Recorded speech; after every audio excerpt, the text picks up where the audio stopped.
Right, this is going to be another episode of Summoning Insight. Unfortunately, on this one, Monty hasn't clued me in. I just don't know what is the reason why, by the way. Peter comes on the first one. Because I've noticed you do this sometimes. Why do the NA guests usually come on earlier than the EU guests? Shouldn't it be the other way around? So I'm glad you asked that question. LEC runs on Fridays and Saturdays, which means that their day off is Sunday, which means that for LEC guests, we typically have to have it after scrims, their time. So in order to get everything in the right order. Now, we could have had Peter on later because we're only doing one guest now. Because it's his day off, because LCS runs on Saturday and Sunday. But I'm dumb and forgot that we don't do two guests anymore, so I scheduled them first. So really, there was a logic, but then I made a mistake. See, I was worried next. I actually thought, no joke, you were trying to imply when you said they had that it runs on the other day off. I thought you were implying that they just get so shit-faced that they need until 10 p.m. local time to put themselves back together enough to be able to come on a short thing. Thankfully, it's not that. It's apparently scrims. Okay, fair enough. Okay. So yeah, usually you have to wait until the LEC scrims are over, and this is all for you guys because Monday morning is the best time to do it. We get the European viewers, we get the NA viewers, and we can get both guests on the same day, which would be very difficult on any other day. So, and it maximizes the amount of time between when the episode airs and the next set of games. There are many reasons, but we can in fact have the other NA guests on later. Yes. Or we can start earlier. Either way. So, okay, our guest for this one is, of course, Peter Dunn from Evil Geniuses, where he is the head coach. Now, that means this episode will be a lot of hyping up players who within a year, maybe 2 years max, he will eschew, cast to one side, and then move on to his next project, sink his fangs into them, and support life out of them for a couple of playoff runs or whatever. Once upon a time, it was whoever the bloody hell that top player was for Mad Lions. No one really remembers. He's gone now, never to be seen again, it would appear. And obviously, last year it was contracts. Told you contracts, you wouldn't be getting another contract with that particular team. You're out the fucking door. No one's around, mate. Peter, here's the problem with you, mate. I'm a banging eye for talent, but I tell you what, when you turn that cold shoulder, it must be like that fucking movie, The Talented Mr. Ripley. I bet it's like the sun just going off. You're like, oh, the coldness. Oh, where's Peter's love and affection and validation? Oh, now I'm cast out into the wilderness of academy and ERLs, never to be loved again. Well, I will say in defense of Rome, that happened after I left Mad Lions. He would have kept a Rome forever. Is he on the webcam mic, by the way? It sounds like his mic isn't on. Am I mistaken? Yeah, you might be on the old webcam mic there. There you go. Just it sounds a bit distant, as I'm sure Roma says when he thinks about you and his relationship at this point in his career. Yeah, he definitely can play carry though. Carry my bags to the fucking car, please. Thank you. Okay, right. Okay. There we go. I think we got him on the mic. There we go. Okay. Yeah, that's better. Yeah. Make it nice and comfortable. Yeah, I mean, I'm looking forward to talking about it. What is let's talk about how we're going to get at least a couple of good playoff runs. I think with this roster, we're going to get a good few playoff runs, but they are always going to be playoff runs, and that's yes.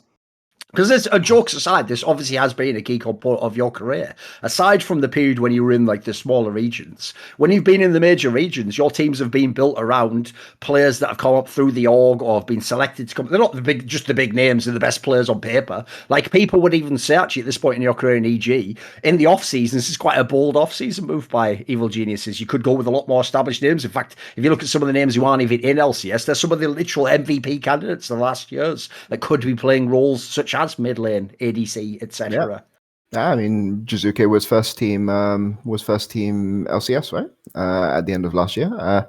But I mean, to be honest, I think the risks that are being taken by EG, I think North America is generally a more risk-averse region than other regions, but the risks that are being taken by EG are not the same as the risks that were, being taken by Mad Lions or by Splice. These are Danny, Jojo, these are players that came up through the org. I've been coaching Jojo. I've been his position coach for an entire year.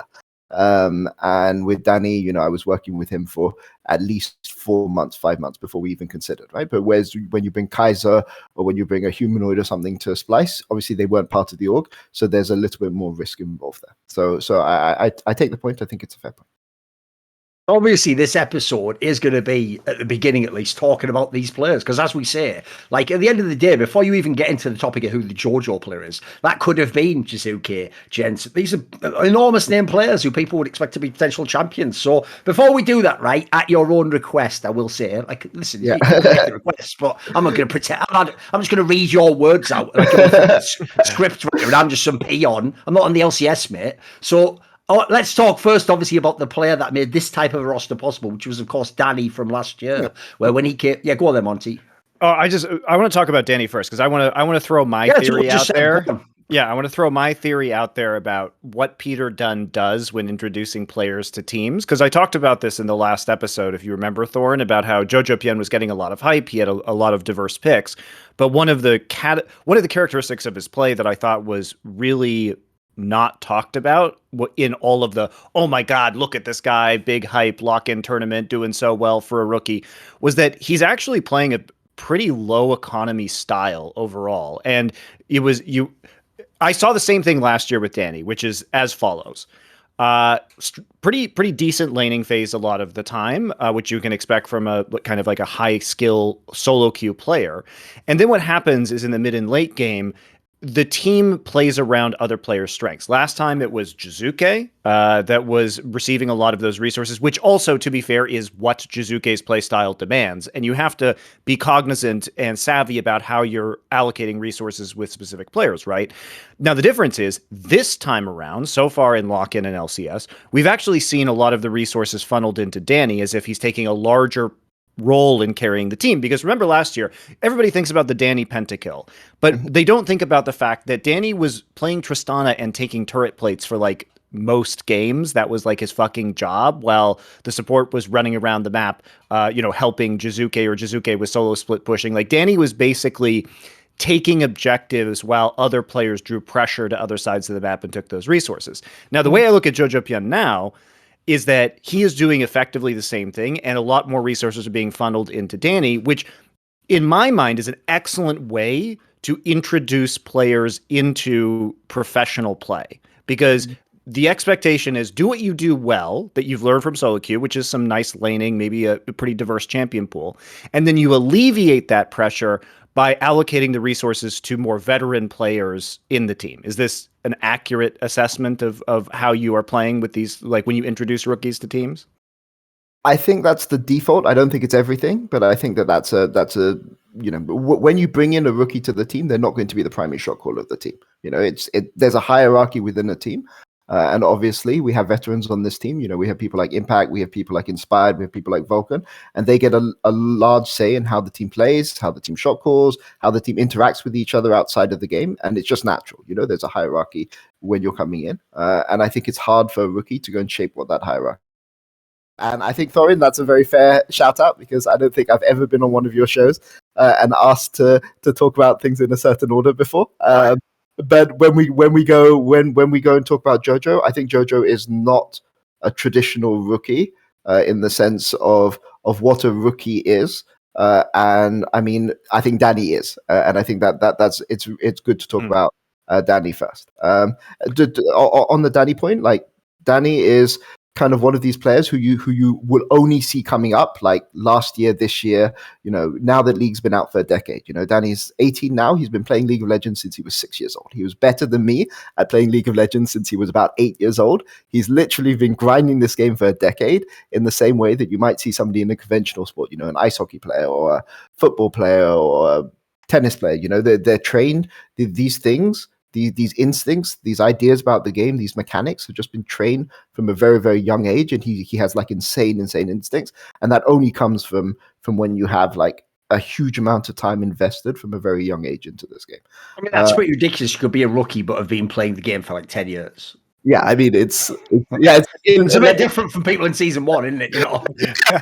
I mean, and I it's fantastic watching, like Gumayusi is another one of these, right? Like it's fantastic watching these like insane players who like they have been playing this game for the majority of their lives, and like that. Well, it's even crazier in Gumayushi's case because his older brother is Innovation, who is a StarCraft 2 fucking legend. So like even the transmission like within the family of like knowledge of practice and like how to be a pro player must be crazy. Yeah, no, I agree. And Danny doesn't come from that kind of a background, so I'm not going to say that Danny is the most perfect rookie ever. He still has to work out how to interact with people in a team environment, how to make his case in reviews and that kind of thing. But he's only in his second split, and people just automatically treat him as if he's a fixture of the LCS, and that's I think credit to him. But when he's learning new things, for Zeri, he's interacted with so many new champions in the game. He's played like 7 games of Zeri. I think like 5 games in solo queue, 1 game in scrims, 1 game in on stage, and I think he got pentakill in like 5 of them, which either means that the champion is broken or like the But the thing is that he can learn these things really, really quickly because he's been doing it for more than a decade, and I think when we talk about like this idea of a prodigy or like this really promising young player, like I think most people have in their mind somebody like Danny. And yeah, when we talk about Jojo, it's slightly different. But yeah, I mean, I'm really happy to work with him, and I'm glad that he's on EG right now. So. What would you say? Because obviously Monty's setting up on both angles. That on the one hand, it's like Danny's earned his wings, so he gets to have the carry resources. But Jojo is obviously, about as much of a rookie as you can ever get at this point in time. So is it also intentional on his side to give him a bit of a break? For Jojo, yeah, I mean, I think you just have to grow into the role, right? Like he played his first games on stage this weekend. He's never played on stage before. He's never played with white noise before, and outside of the game, so he's Jojo's very, very loud outside the game. So I mean, I can hear. We have a very loud team this year with Impact being kind of there, keeping them all on a leash. I think Inspired and Vulcan and. Like I could have sworn I heard barking the other day from the room. Like when I don't know what they're talking about. I don't understand the humor.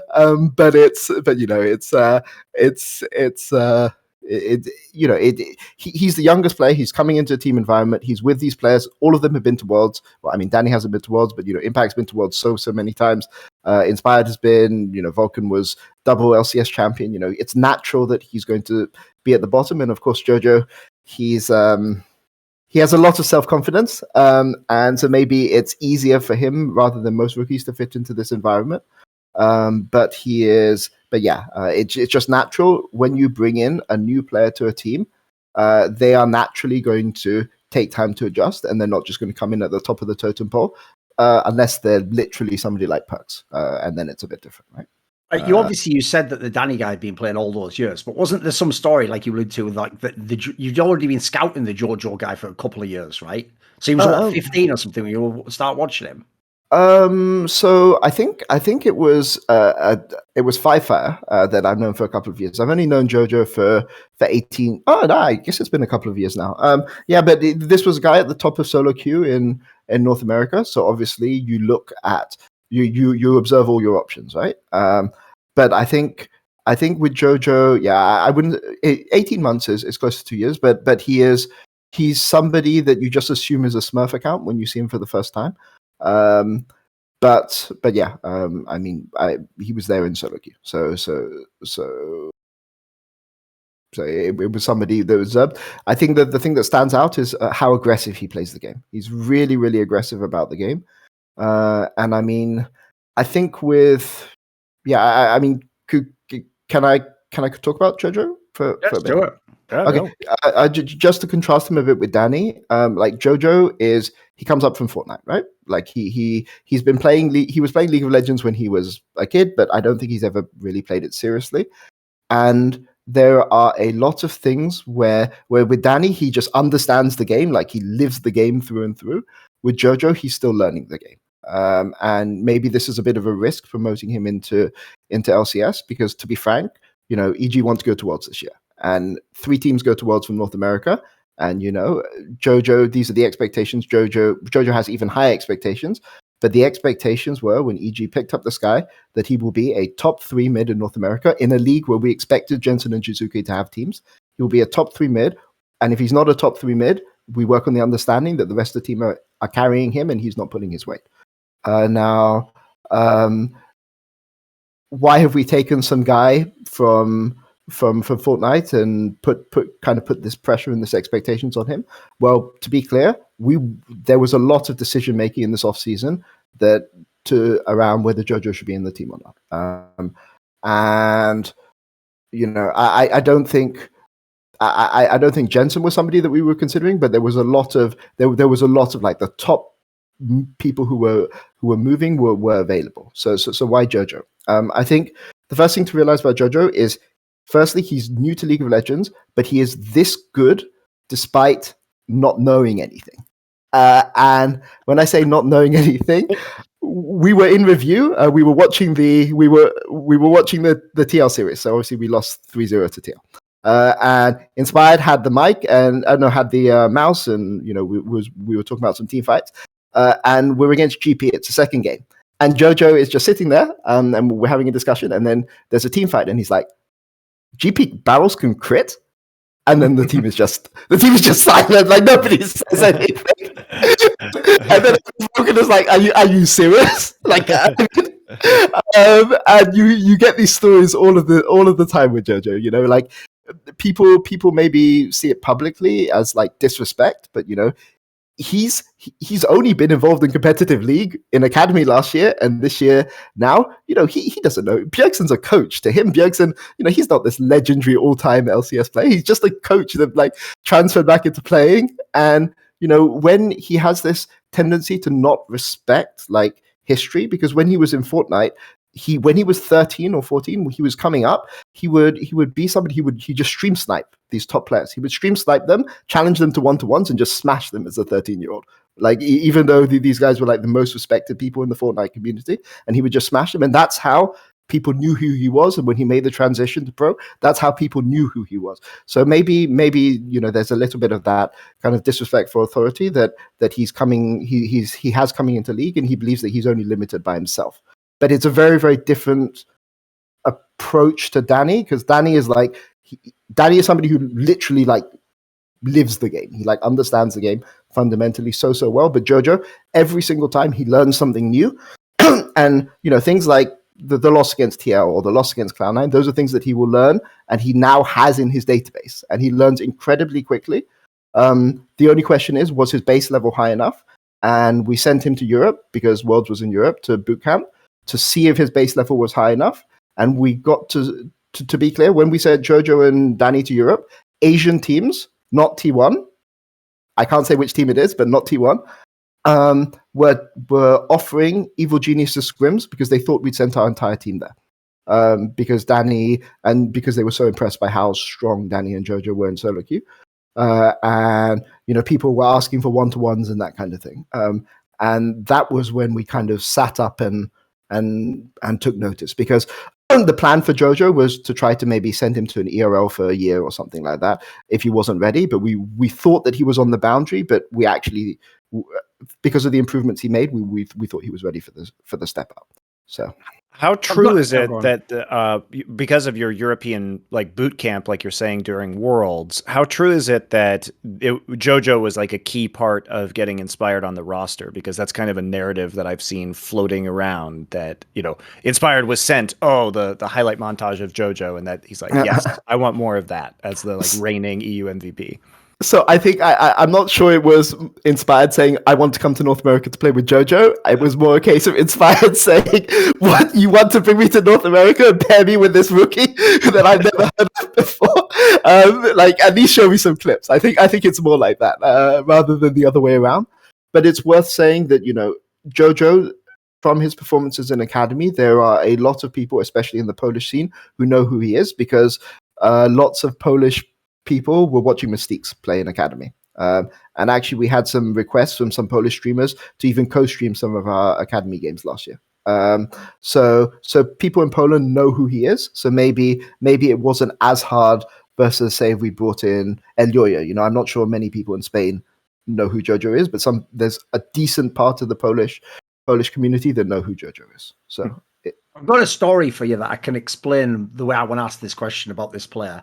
So, the legendary film actor and director Orson Welles used to be a theatre man, actually. He didn't know anything about film. And basically, in the very early days of Hollywood, he just got offered a ridiculous contract because he put on all these theatre productions that had done very well. He just got like what would be a modern day like stars contract where you sort of have all editorial control and you can do whatever you want with the film. And that's just the way they sort of lured him into making a movie, right? He famously made the movie Citizen Kane, which up until about the last 20 years or so was like famously the critics like pick for #1 movie of all time for a long time. And in part because it had so many groundbreaking like camera techniques and ways of doing stories and blocking out scenes and stuff. And what people don't know is when he came to cinema, he actually wasn't a genius at like cameras and lighting and all the things that movie was made famous for. But supposedly the guy, I think he was called, I forget the name of the guy, I would attempt to say his name, but basically this guy who was like the best cameraman or cinematographer or whatever in Hollywood heard about this story, like this like talented guys come and but the key thing is he heard like he's never made any movies though. So he actually came supposedly to Orson Welles and said, I want to be the cameraman for this movie. Like, let me be involved. And the reason why was because he knew Orson Welles knew nothing about cinema. He even this cameraman guy just went around to all the other people on the set and basically just said, like, never tell him like how we actually do things in Hollywood. So as a result, he sort of says like, oh, let's just do a scene where like, you know, like lights coming in through the windows, the heroes sat there, and then we open a giant door, and we come in through on the floor, and said, nobody tell him like that's not even possible right now, because essentially his imagination will just be unleashed then, and then what we'll do is we'll figure out if any of that works, like if we can do some of that, and we'll do it on the fly. And as a result, they invented all these amazing techniques. So basically, what I'm asking about now is, because when people are going to look, I'm sure the chat already saying it, like, don't matter how many great things you say about Jojo, they're just going to think of all the clips of Jensen carrying games at Worlds. They're going to think of Jizuke and how he basically was the team last year. They're going to think, right, this is, no matter what, you're on one here, Peter Dunn. You're overhyped on this play. You can't possibly be that good. But I've heard actually, and I know Aaron Ayer in Europe told me a similar thing in an interview a few years ago. He says it isn't just that teams are cynical and they want to, you know, pay the young player, the rookie, not as much money as the veteran, like a Jensen might come out. He also says a lot of coaches in the modern day who want to have an impact on the game want these players that haven't sort of been taught anything, and they can mold them to some degree. Whereas if you sign a Jensen, obviously example with a Soaz, these people are somewhat more set in stone what they're going to do, and if anything, you want to play to what they want. So was there some of this involved with bringing in a young player like this for such a vital role as mid lane? Sure. So firstly, I mean, I think that, you know, it's very rare you see a player that is as good as Jojo who knows so little. And I mean, it seems like I'm flaming my player to keep saying he knows so little, but there is so much he needs to learn. He's so far away from being where what he needs to be, and that's part of what makes him so good, right? Like the part of what makes his potential so good, because he will learn this stuff very, very quickly, and he does learn the stuff very, very quickly. But I don't think this is the case on a team like this, because this is a team full of veterans. Like, maybe you could make the case for this in a team like Mad Lions 2020, which had Humanoid and the 4 rookies.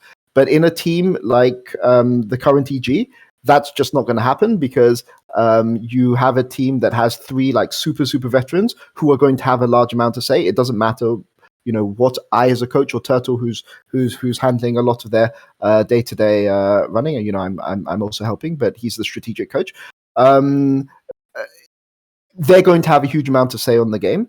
I think that there is one point to be made though, which is that by having a rookie mid laner, and like a rookie mid laner that's still growing into his role, and in fact a rookie laner that was played a facilitating role. You know, Jojo is the champions that you've seen Jojo on so far, you know, the Corkis and the Victors. He's not good at playing those champions. He's a Ryze player, he's a Set player, he's a Lissandra player, he's a LeBlanc player. You know, he's an assassin, melee, you know, roaming player. Okay, you saw a bit of his TF, but really there as a really good jungle facilitator. And then you bring in the best carry jungler in the West, and maybe a top 5 carry jungler in the world. So it's not so much about giving the coach the keys to the car. It's more like giving the keys to Inspired and saying, look, you have this guy who you can shape, who you can work with, and we're going to play the game through mid how you want to play the game through mid. And if you had a player like a Jensen or Jizuke, I mean, look, Jizuke is my old player. I had a really good time working with him, but it's no coincidence that every jungler that ends up playing with Jizuke looks really bad, right? Because he plays for mid, right? Like the mid jungle, you can either play for the jungle or you can play for the mid, and he wants to play for mid, right? Whereas Inspired wants to play for jungle. So I think you have. I mean, I just feel like Inspired is just like a different kind of Jizuke, frankly. One thing about you, Peter, is that you love, and I love this about you, and I love this about what you've done with Evil Geniuses, is that you like players with real distinct styles that like are very, very like hard in the paint on what they want to do. And there is no jungler that's more hard in the paint on I'm gonna fucking farm.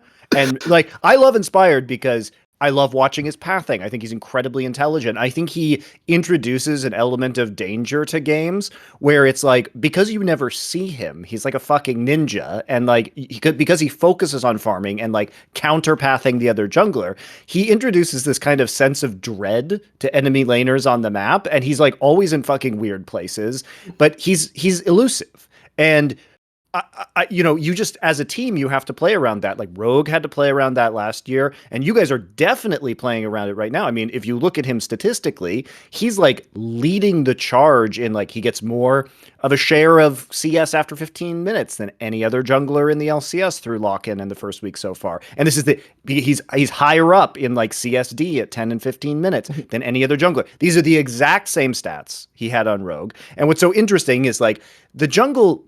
You really have to look a lot of times statistically at what jungle pick because clear speeds vary, all of these things are really finicky based on the jungler that you're playing. But he just tops this category in no matter what he's playing in whatever league he's playing. And so he has this level of consistency.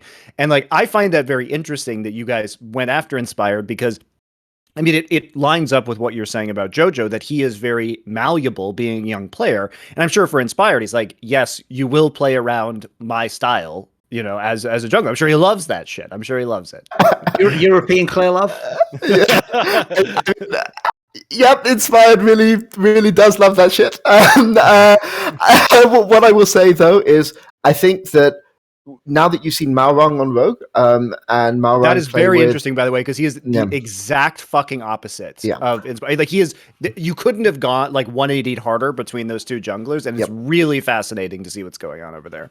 But I actually think that this is kind of like this is really cliche, but I actually think this is kind of a win-win situation because, frankly, the fact that Inspired and Larson were able to do so much and do so well together, I mean, in relative terms, for so long is a miracle because people who have that mid lane style and that jungle style shouldn't be able to play together. Sure. It just shouldn't work, right? And so now I think you're going to see Larson looking better now that he has Malrang by his side, and I think you're going to see Inspired looking better now that he has Jojo, because the balance is more there. So it should be really interesting. Yeah, I mean, I think the whole we'll probably talk about it later, but what's going on with Rogue right now is really weird because again, looking at the stats, Malrang is bottom of the barrel, negative CS, negative gold, doesn't take any resources, and that's like put a lot of eggs into other people's baskets, right? But it's just such a bizarre switch, and for them to be arguably more successful now after that switch is, especially after Inspired. Coming off an MVP performance is wild. Like that is really unusual. So I do think it's interesting though that you built this team like based around Inspired. Is that what you like? What were the pieces in the off season for you that were coming together? Like how did the dominoes fall? Because I know it's always like super weird building rosters because there's always a level of doubt about which players are going to sign. You kind of need to like set a couple building blocks in place. Like obviously, you knew you were holding on to Impact. You knew you were holding on to Danny. Vulcan came up for grabs, and Vulcan has typically been like a top 2 support in North America. So certainly a very valuable player to have on your roster. But how much of the Jojo decision was because you guys had Inspired, or was that decision made before you got Inspired? So I think with Vulcan, like Vulcan was not on our scouting list. So in the like 3 days before the window, I had some family emergency that I had to deal with. But all of the scouting was done. We kind of knew who our roster was going to be. Inspired was locked in by this stage. But basically, Vulcan. We hadn't even scouted Vulcan because the idea that we would be able to get Vulcan was just it was just not there. Like we just hadn't considered Vulcan as an option, and we were looking at many other options. Some from Korea, some from Europe, and things like this, right? So because NA supports are fucking tragic is why, guys. Like as any GM will tell you in NA, actually support is people focus on like the NA mid thing, but NA support is also a massive issue of how you deal with that. Yeah. By the way, obviously it's up to you, but can you give us a tease and tell us like one Korean name or some player that could have joined? Surely not that private. It's been and gone. Okay, so EG talked to a lot of people. Okay, this off season, and let me say this: everyone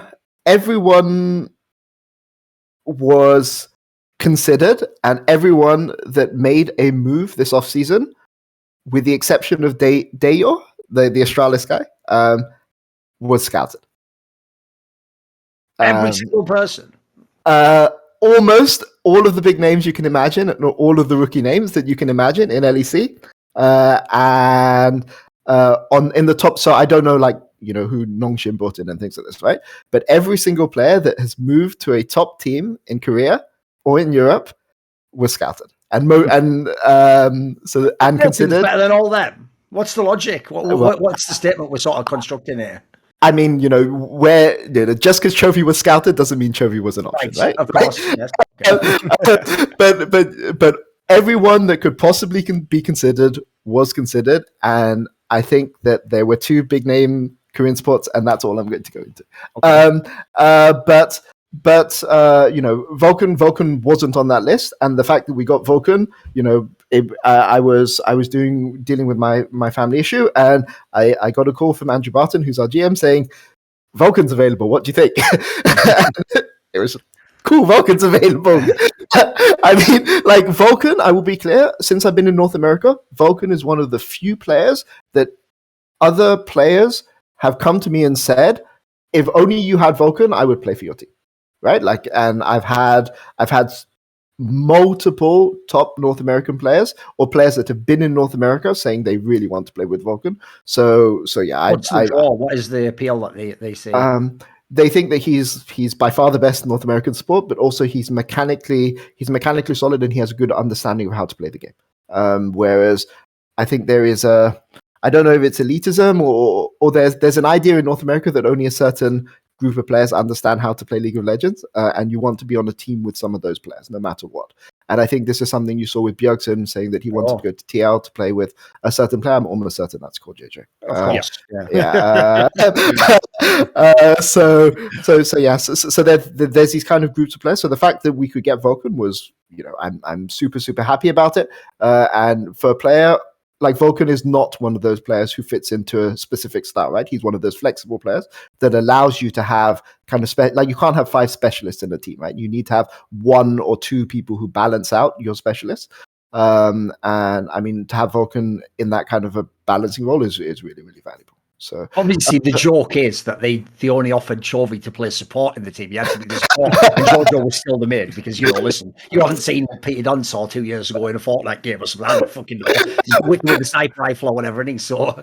I mean, yeah. There's so many names that were like the EG roster, some of the iterations. The obvious question that Monty should absolutely be asking right now, which is, in this team, you get to pretend that Impact is a fucking American player. Why aren't you using an extra import slot to just make the team OP? And this is one thing to say each player in isolation is fine, but you have essentially got 4 NA players. You could have another import. That's pretty bold. I mean, to be clear, when I say that EG, because obviously publicly EG have gone on this idea that we're going to promote NA talent. We're not just promoting people because they're from North America. We have a spare import slot. There is a world where Vulcan doesn't join EG, and we use that import slot, right? It's not like I'm determined to get. Besides, I think that's a better idea, Peter, because it gives you flexibility to replace Jojo halfway through the season. I mean, yeah, I bet everyone knows that if we replace Jojo halfway through the season, it's going to be for Jensen, who is. I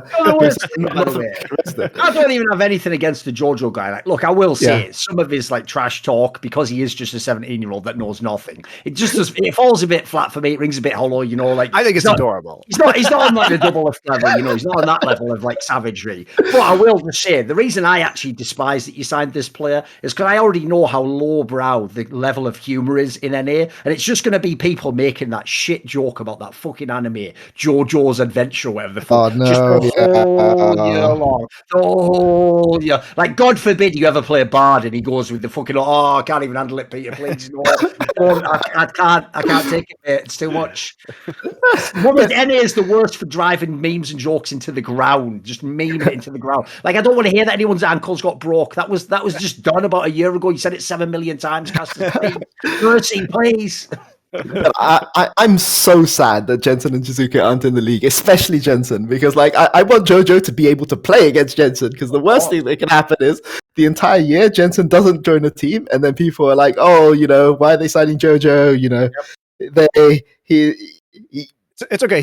Peter. He's going to get a lot of experience playing against NA classic picks like Zillion and Soraka, like he did this last week. You know, stuff that will definitely be working at an international level, as we have come to expect. It will definitely work against Korean mids, guys. Chovy's going to be like, I don't know what the fuck to do against this. So I know Jojo can take this, right? But I mean, he didn't understand his role in the Soraka versus Victor matchup. You know, like he just, in that game, he's literally, I'm pretty sure that he's literally never seen a Soraka mid in his life. And he just didn't know how to play against it, right? Like, and the team adapted a bit, and the game was closer than it should have been.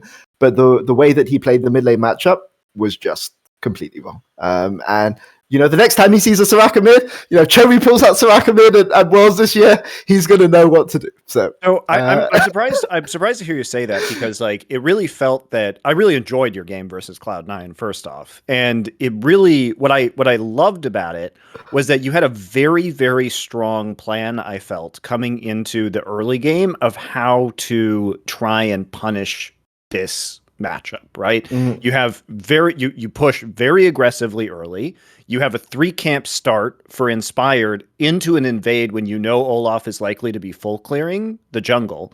So you actually use that pressure super well to get early first blood and play very aggressively in their jungle. So it felt like, you know, you were really well prepped coming into this game. So what was it about the Victor Soraka matchup that you felt Jojo played badly? Because I thought that your early game plan was good. Okay, so first things first, on the initial invade, we got really unlucky on the initial invade because the blue buff chased Blabber all the way to his tower when it had like 1 bar of, I don't know what the thing is called, you know, the thing that makes jungle camps reset. Patience, yeah. So it had literally 1 bar of patience, and it chased him all the way to his tower so that he could smite it, gain health, and trade 1-for-1 kill, which is what got him ahead, which is actually what started his snowball, because we couldn't invade his jungle afterwards. He should have been forced out of his jungle and sent out completely out of the game. So that was, you know, a bit of bad luck. Maybe really well played by Blabber, you know, but the patience was, if you go and look back at it, it was literally on the point of resetting, and it continued to chase him. The thing I think on the matchup is that his role is not... When I watch Blabber play, my patience is often running very thin. Totally unrelated to a game mechanic. You know, so I can't go too many details. Okay, there is one thing. Okay, so for instance, he took Airy instead of Phase Rush, right? So Airy is something you take more for lane domination, but if you're against a Soraka as a Victor, you don't need to take that route. You can just go. You can go and take Phase Rush. You can be really, really strong later, and you're still going to get that priority. You're not going to bully him as hard, but you're going to have more.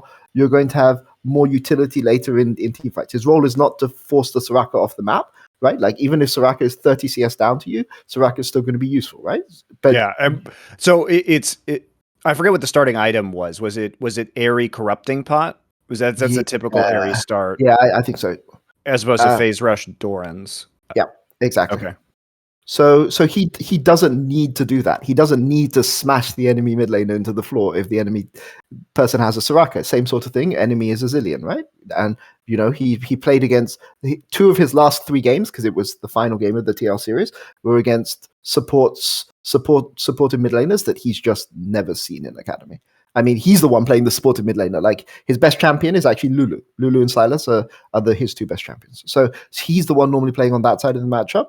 But it's But now that he's seen it, he's not going to make the same mistake again, right? Now, the next time he goes and plays against an Ivan mid or like a Soraka mid or something like this, he's going to understand what he's supposed to do, and it's going to be okay, right? But the question, why are we blaming him for this when there's a coach that is on comms and drafts who can literally say, please play phase rush versus Soraka? Because, and this is a mistake on the coaching side, and this is a mistake on my side. Are you ready? Just assume. Got him. I mean, when you talk about like silence, I'm also sitting in the review, right? And so's Turtle when he's asking about GP barrels, right? Like there's no shame in that, right? Like, I mean, he will learn these things. Sure. But I wouldn't have known that either, to be fair. Like, but I mean, you just assume, and in the future, we're just not going to assume, right? So that's a mistake, and obviously that's a mistake I shouldn't have made. But obviously, like there are, you just have to with a rookie like this, with a player so I'm going to compare Jojo rookie to a Danny rookie, right? With a Jojo rookie, maybe you need a little bit more guidance than we expected. But the thing is that Victor is a champion he put a lot of time into, and Rise is one of his. So you compare how he plays Rise to how Kaido plays Rise, and there's it's just really obvious, like the way they play around Fog, the way they play around Priority and things like this. So you just, because he's put so much time into Victor, you just assume he has that same difference. And when he's played Victor into another champion, say like a Lux or something like this, right, he knows how to play that matchup, even though Lux is the supportive mid laner. So it's just a case of just don't assume, and that's a coaching mistake. Fair enough. Right, Monty, how much more do you want to talk about EG? Because there's other teams we can talk about. No. I want to talk more about this game in particular, because like I think it was a really interesting game. So despite the fact that you say, the Victor should have run phase rush instead of Airy, and like these factors happened, and the patience on the blue buff. Despite that, I felt like your team was like well coached into what could happen in this game if they ran kind of a low wave clear enchanter mid, and you were keeping the pressure on.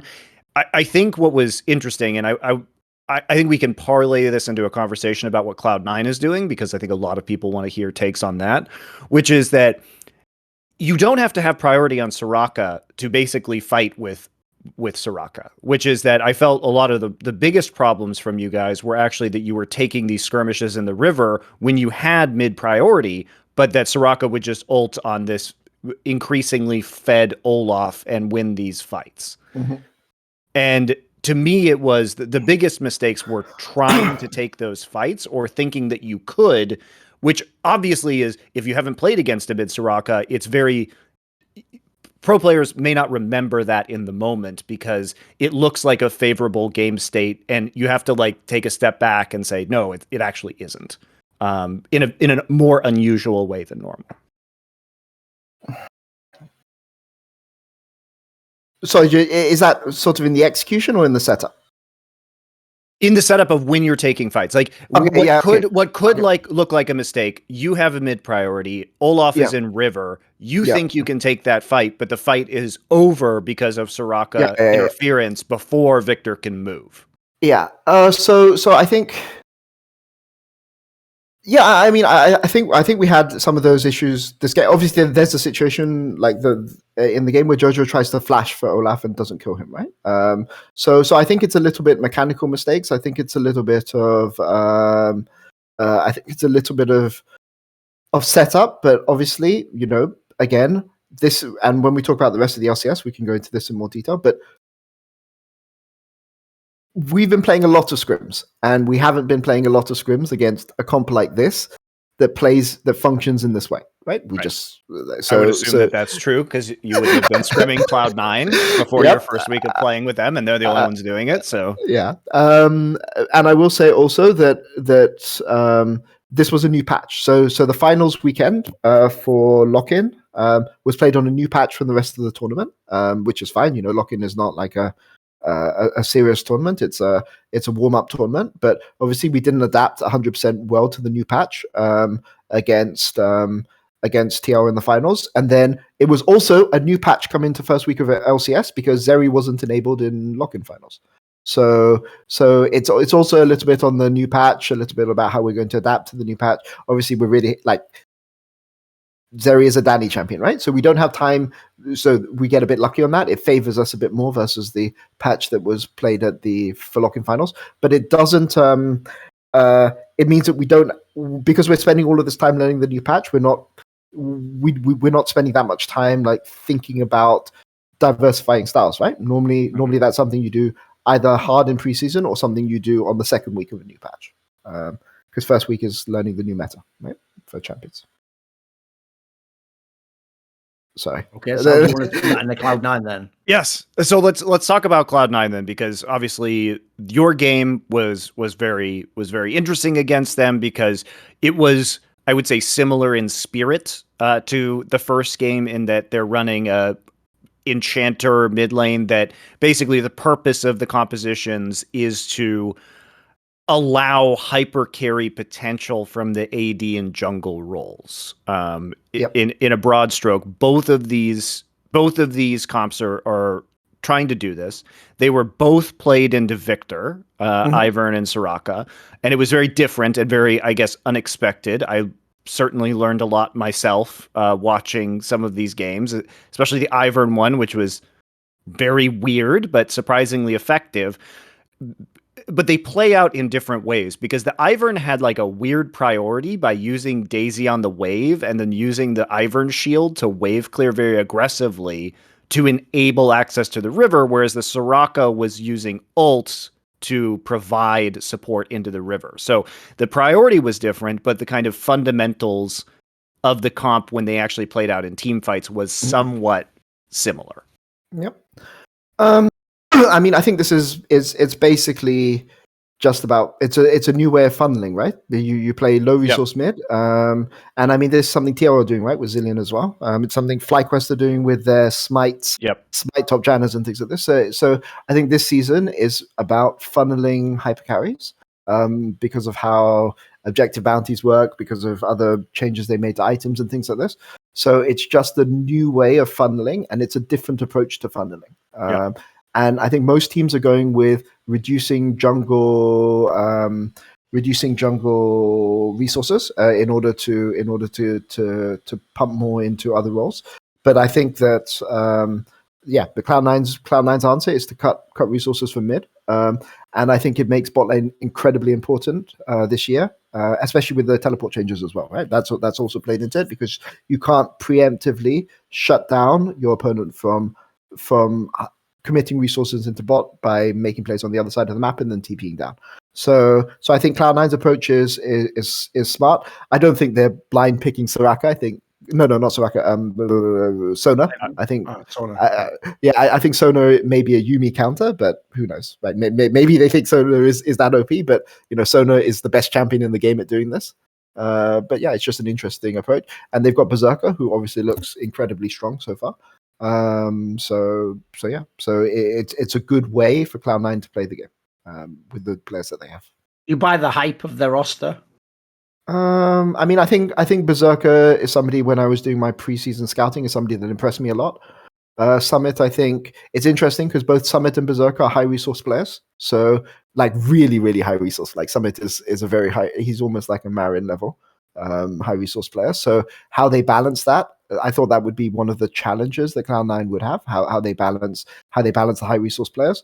But yeah, they found the answer, and their answer is go low resource in mid lane. And that means there's enough resources on the map. So I think it works. So I'm split about my opinion on objective bounties, because on the one hand, I actually deeply hate rubber band mechanics. And I mean, frankly, in a way, this is like the LS dream, right? Because now the risk of losing early is even mitigated further into scaling by the fact that rubber band mechanics exist and the ability to come back.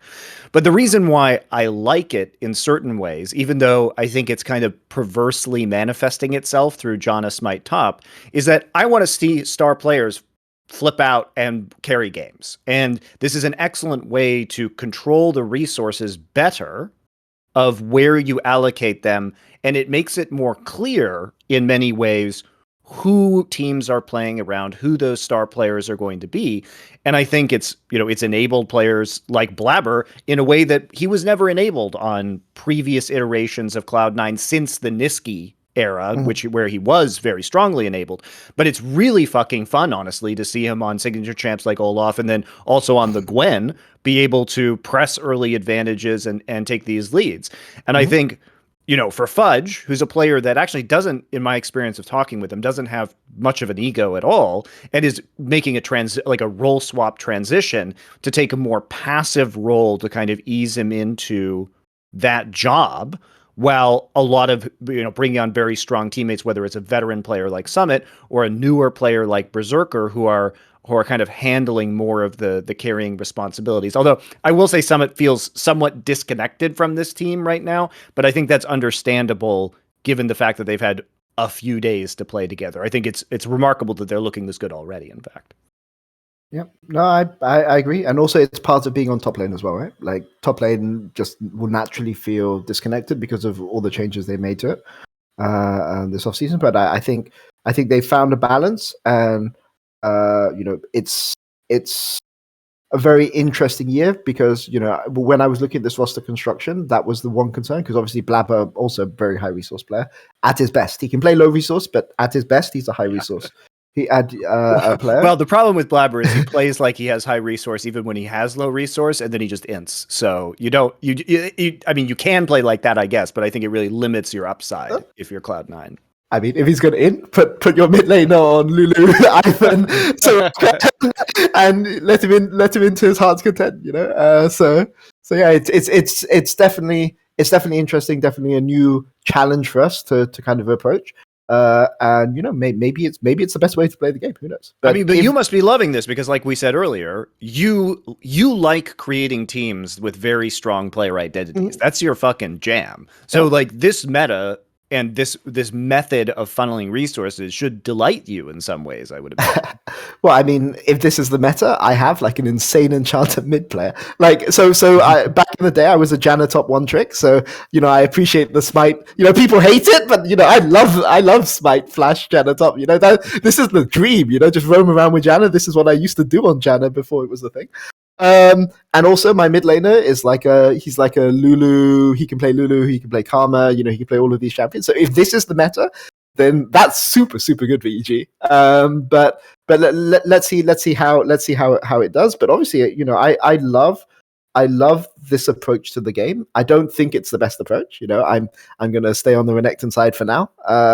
But if it is, then all good, and we've got 7 weeks to work it out before playoffs. So let's see.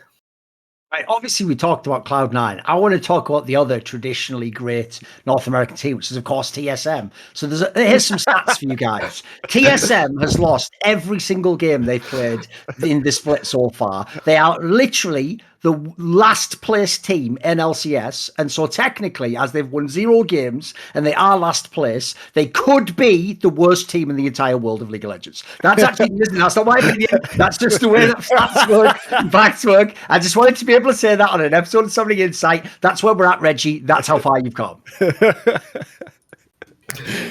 You love to see it. Reality So here's the thing: Astralis is 0-9 over in Europe, but they also almost won this last week. Yes, that's very close. 10K up in that game, or like 9K or something. I remember watching. They should that have won that game. It was bad. It was embarrassing. I mean, I really like White Knight, as a person, so I was really sad for him. But yeah, TSM. Some pretty bold off-season moves, if people don't know. They brought in Tactical, who was very heavily criticising Team Liquid, and then they brought in these 2 Chinese players / XL LPL talents or whatever the fuck. They're obviously going with a bold scouting approach themselves. Can you tell us any thoughts about this team? What do you know about them? So, firstly, I just want to make it clear that I think leaking scrims is bad, and I will never leak scrims. Okay, number one thing. Number 2, Blabber. So number 2, Speaker. Speaker was on a different talk show and implied that going into the finals of Lock-In, EG may have scrimmed TSM and may have been running it down every single game that EG picked Varus, and therefore EG thought Varus was really, really strong going into the series, and Steve should give him a paycheck or something like this for the finals, right? I'm not going to confirm or deny that. I'm just going to say that has been said. Look, and yeah. So TSM, they have coordination issues. It's a language issue. It's not the same as bringing in, somebody like Summit who. The question is, who is the veteran leader on this team? Because you need some veteran leadership on some team, unless you have like a rookie who is just a natural born leader, right? And so Mad Lions got away with it. You can argue maybe we didn't get away with it because we lost in players, but got away with it over the course of the year because Humanoid was like a natural. He's just a you have him on your team and you want to follow him and you want to see him succeed. And the question is, who is that player on TSM? Because it can't be Shenyi and it can't be Kaido at the start. And is it Speaker? Is it Huni? I mean, I don't know much about Huni, but from what I've seen about him, he looks like a fun-loving guy, but he's not, the main character in the story, especially when he's been on really strong teams. So is it Speaker? Who knows? It's implied it is, because I know they said he could speak Chinese as well, or whatever. Well, but I assume the assumption is he's the leader. Yeah, now. But that's the problem. We've seen in interviews already that TSM players are saying that Spica is translating within games, which obviously, like, if he's spending a lot of his time translating, he can't be spending a lot of time making complex shot calls. I mean, that's just true. Yeah. There's only so much time. Yeah, but I mean, Speaker, you can call somebody a leader, and you can have somebody actually be a leader, yes. Right?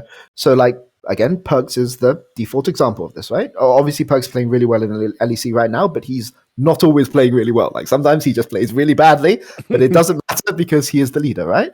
And you can't there's many things you can coach and there's many things you can teach, but you can never break that premise down though, because you said that in like an offhand manner. Like, by the way, it sounded like you were taking cues from the wrong career there. It doesn't matter that he's wrong because he's the leader. Like, when you say that though, what do you mean by that? Unpack that a little bit. Why is that relevant?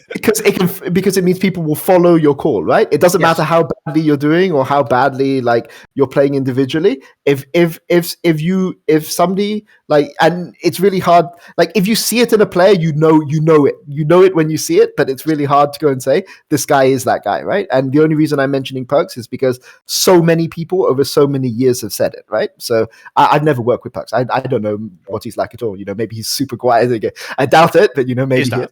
I've watched scripts. He's not. But there's sometimes when things are going badly or when people don't know what to do, there is you can have a voice in a team that says, "Do this," right? And people just follow. They don't question. They just follow. And Humanoid again is one of those players that I've worked with. But who is that player on TSM? Is it Speaker? I don't know. But if it is Speaker, it's going to be the first time he's going to be doing this in his career. If it's Kaido or it's Shenyi, then they're not going to be that at the start. In the same way, even if Jojo has all those talents, and I believe that he does have the talent to be a leader one day in the future, you can't just come in and do that, right? Like into another league. It just doesn't work like that unless you are a 1 in a million player. And I'm not even convinced when Perks came straight into LEC, he was that guy. I think Trick had a lot of, and he had other veterans. I think he would say as much himself in interviews. Yeah. What's wild, if you think about it, is TSM has just completely inverted everything about TSM Monty. The entire team is based around a carry top laner, and the jungler's the fucking shot caller who tells everyone what to do. What's that? Like, Reginald, I know you fucked everything up in your whole life, but this isn't that Seinfeld episode, the opposite, where he just starts doing the opposite in his entire life. Like, that doesn't actually work. That was just a cool conceit for an episode, you idiot. At this point in time, though, the joke is like, who hasn't left TSM? At this point, the fucking Parth one of the left. letters is probably going to leave. Shocking. Probably should be called SM next to something. But should be called BDSM the way they're fucking paid to take a beat in that one. Well, anyway, that's all I can prove. I apologize. But Reggie's not doing League of Legends anymore, right? I don't know what he's doing right now. Some would say fucking his whole life and career up, I think if I had to guess, Peter Dan, what Reggie's doing. No, right who is doing TSM? I mean, I guess it's my boy Case, technically, right? Isn't he still there? Yeah. Must be him, right? He's an assistant coach, yeah.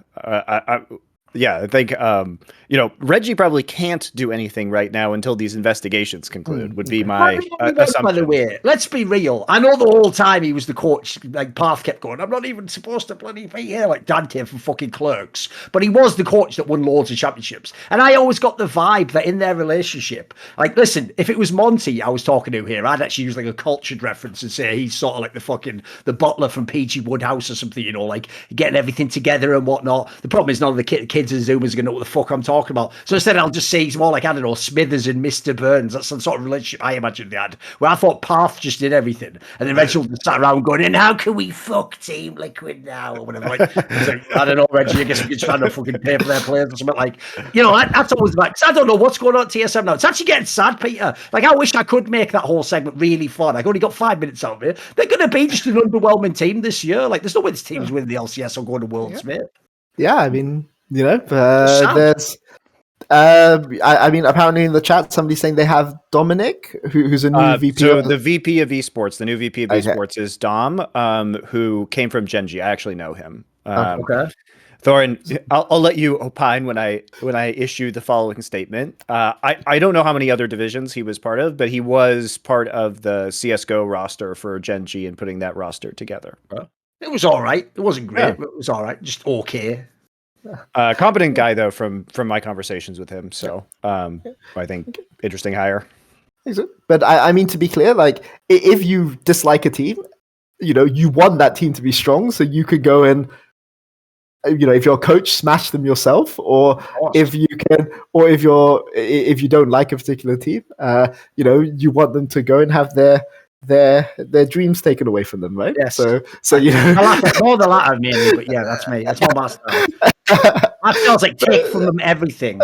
Yeah, I mean, like 2019, no? Yes, like exactly. no, wait, no, it wasn't 20. It was 2020, right? 2020 is the dream. If you don't like TSM that much, it's give them a little bit of hope and then take it all away. It's not, by the way, if people don't get it, it actually isn't as much fun when they don't go to Worlds. We obviously have to go to Worlds and then take the beating. Like, it's not as much fun if they just don't even get there.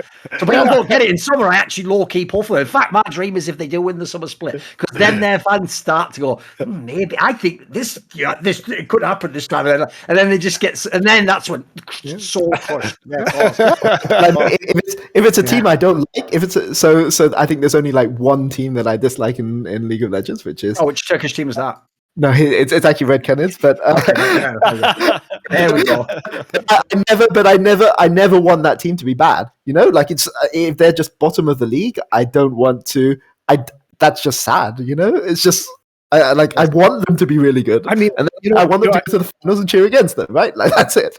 I hate to say it, but like I don't even know if I'm going to be able to hate TSM, in the future. Like, the things I really disliked about TSM, like Reggie, who knows where that's going? Like, he might not even be involved in the future. Like, I don't know where this investigation's headed. I guess we'll hear something, in the coming weeks. But that's a possibility. And then all their fans left when Bjergsen left, so they don't even really have annoying fans anymore. So, like, how can I hate them if Reggie and the fans are gone? I don't think I can. Yeah. Also, now ruin the whole fucking reality series. My favourite character, Reginald, who was the Kramer of the show, isn't just busting in the room like the Kool-Aid man anymore, is he? Like, now he's just off in some fucking, I don't know, opium den, just having some guy run in and have we're 4 and 6 in the spring season. Okay. Back into season 2 or something. I don't fucking know. No one knows where this guy is. It's actually shit. Because that's the thing. I used to love the fact he was so front facing. He was in all there trying to manage the team. It was fucking amazing. Because the best thing was, I always thought if you took away all the stupid stuff he said, the fact that he essentially held people accountable and he would at least try and force certain types of conflicts that people had to address. In some ways, that actually did have at the beginning mad value. It was sort of a bit OP. The problem is every year it's you had diminishing returns on that until by the end you could almost tell they were almost sort of waiting for him to get the fuck out of the room so they could just talk about what they actually were going to do in the game anymore. It just got really awkward, didn't it? It really was still that meme of all right, Reginald just going why are you buying fucking Swifty boots? And then just going, all right, Reginald, back to bed, mate. Yeah, all right. A fucking old grandma meme, what the fuck? It got sad at the end, and it's got sad. This is Reggie at the nursing home status. It's oh, yeah, all right, Dyrus. Dyrus hasn't been in the team for about 4 years, Reggie. All right, back to bed.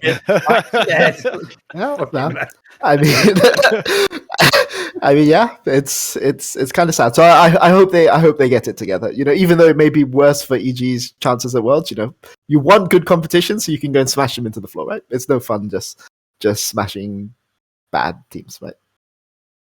Here's the thing, Monty. I'm going to ask this because I'm going to intentionally play upon Peter Dunne's weakness, which is inevitably his humanity. And of course, I'm going to ask him this question, and it's going to go like this, Peter Dunne. Go on, then sell me as to why actually I should think Dignitas is going to be half decent, mate. Because listen, I don't believe you. No matter what you say, you'll never break my mind palace and make me believe. But go on, sell me on some angle that it's possible. Because I think you look at this lineup and you see potential. I'll try. Okay, I'll try. So Blue last year had to play with Treats as his jungler and his coach playing as support. True. And of course, you're gonna look as like a mid laner. That's quite a challenge. That's like the ultimate challenge. Because mid lane, the only two roles that matter for mid lane are your jungler and your support. So you have a role swap. Look, I love Treats. I think he's a really good support. I mean, a good support, but he's not a good jungler, right? And I mean, Jesus is not a good support. Or he was back in the day, but isn't anymore, right? So you're in that situation. You're sick, right? Like he had some kind of illness, and you know, I'm guessing that if your team is getting smashed as well, you're probably not very happy. Hopefully, you're not very happy. So he was in the worst position he can possibly be in. He's now back with a coach that, you know, he gets on really, really well with, Enetron, who's a coach from Turkey.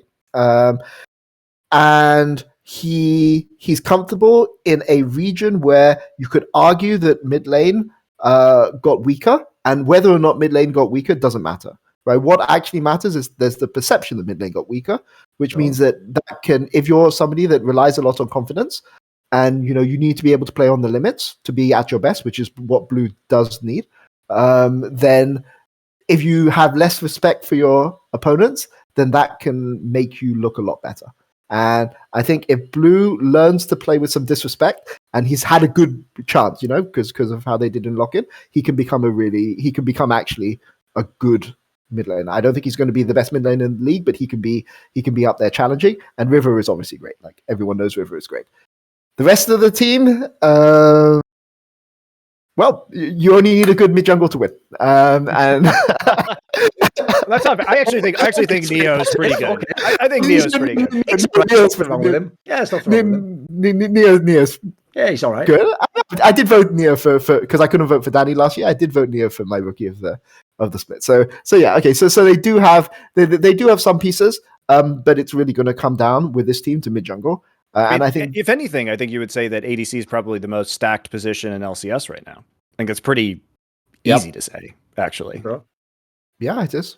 It is, which makes it really hard. Like, I think it's also part of the meta, right? So you look at somebody like Wild Turtle, and you know, people say, okay, he went to Worlds with FlyQuest and beat top. He did, but he was a weak side. He was kind of playing weak side AD carry, right? With Ignal roaming and Centurion playing around mid. And this meta doesn't let you play weak side as AD carry. You have to be able to, like, it's just a really bad meta. And maybe you know, if things change later, we're going to see more. Well, the only thing that's going to change that is reverting teleport changes, right? Because that's the biggest factor that enabled people to like perma press or like play super aggressively and push in lane, right? Yep, I agree completely. And I think we actually have a lot of really good top laners in this league. And sure, Bippo played well in Lock-In, but I think that, you know, in a game where TL plays against Cloud9, for instance, Summit versus Bippo isn't going to matter as much as Berserker versus Hansama. And it's just how the meta is right now. And, you know, it's sad, right? Because obviously, like, I love it when the game is... I love the old TP changes, but because I think current change makes AD carry really, really strong and support, like, insanely OP. Like, support is the most powerful role right now, because you can't punish roams from bot lane in the same way that you could before, right? So and it makes mid lane less important, and jungle's still important, but it's more affected by bot lane. So everything is about bot lane right now, and you know, it's a different way for the game. I don't personally like it myself, but yeah. It is what it is. But if Dignitas can find a way to play through that mid jungle support trio, then they can be good. They can I mean, I don't think they're going to compete for top 3, but it's not outside of the realm of possibilities. All it will take is, for a couple of teams to collapse. EG being one of those teams, that can be put in that category, and maybe they can do well. But River is no joke. He's actually really, really good. Speaking of Wild Turtle, by the way, shout out to the aforementioned Wild Turtle for somehow continuing to steal checks into 2022. That's actually impressive.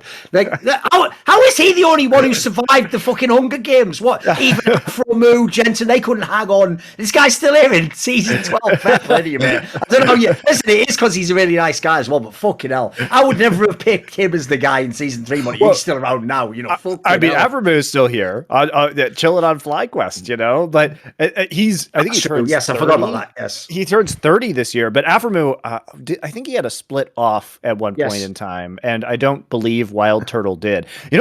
It's crazy because I remember when Wild Turtle debuted at, I think it was like the IPL Showdown. I'm trying to remember where he came in as a substitute mid laner for TSM. And this was pre-LCS, and then of course the famous Chaos benching put him in the AD carry role. But he was he played like Gragas mid back in the day, and did pretty well. But I think that was 2012. Yeah, it must be. So that was 10 years ago at this point in time that he made his kind of professional debut, and it wasn't even as an AD player. So credit to him for that longevity. I mean, I think honestly, a lot of it is the fact that he's a very stable and consistent player, and he's an excellent teammate. I mean, he's just a really pleasant human being. So I think players enjoy having him around.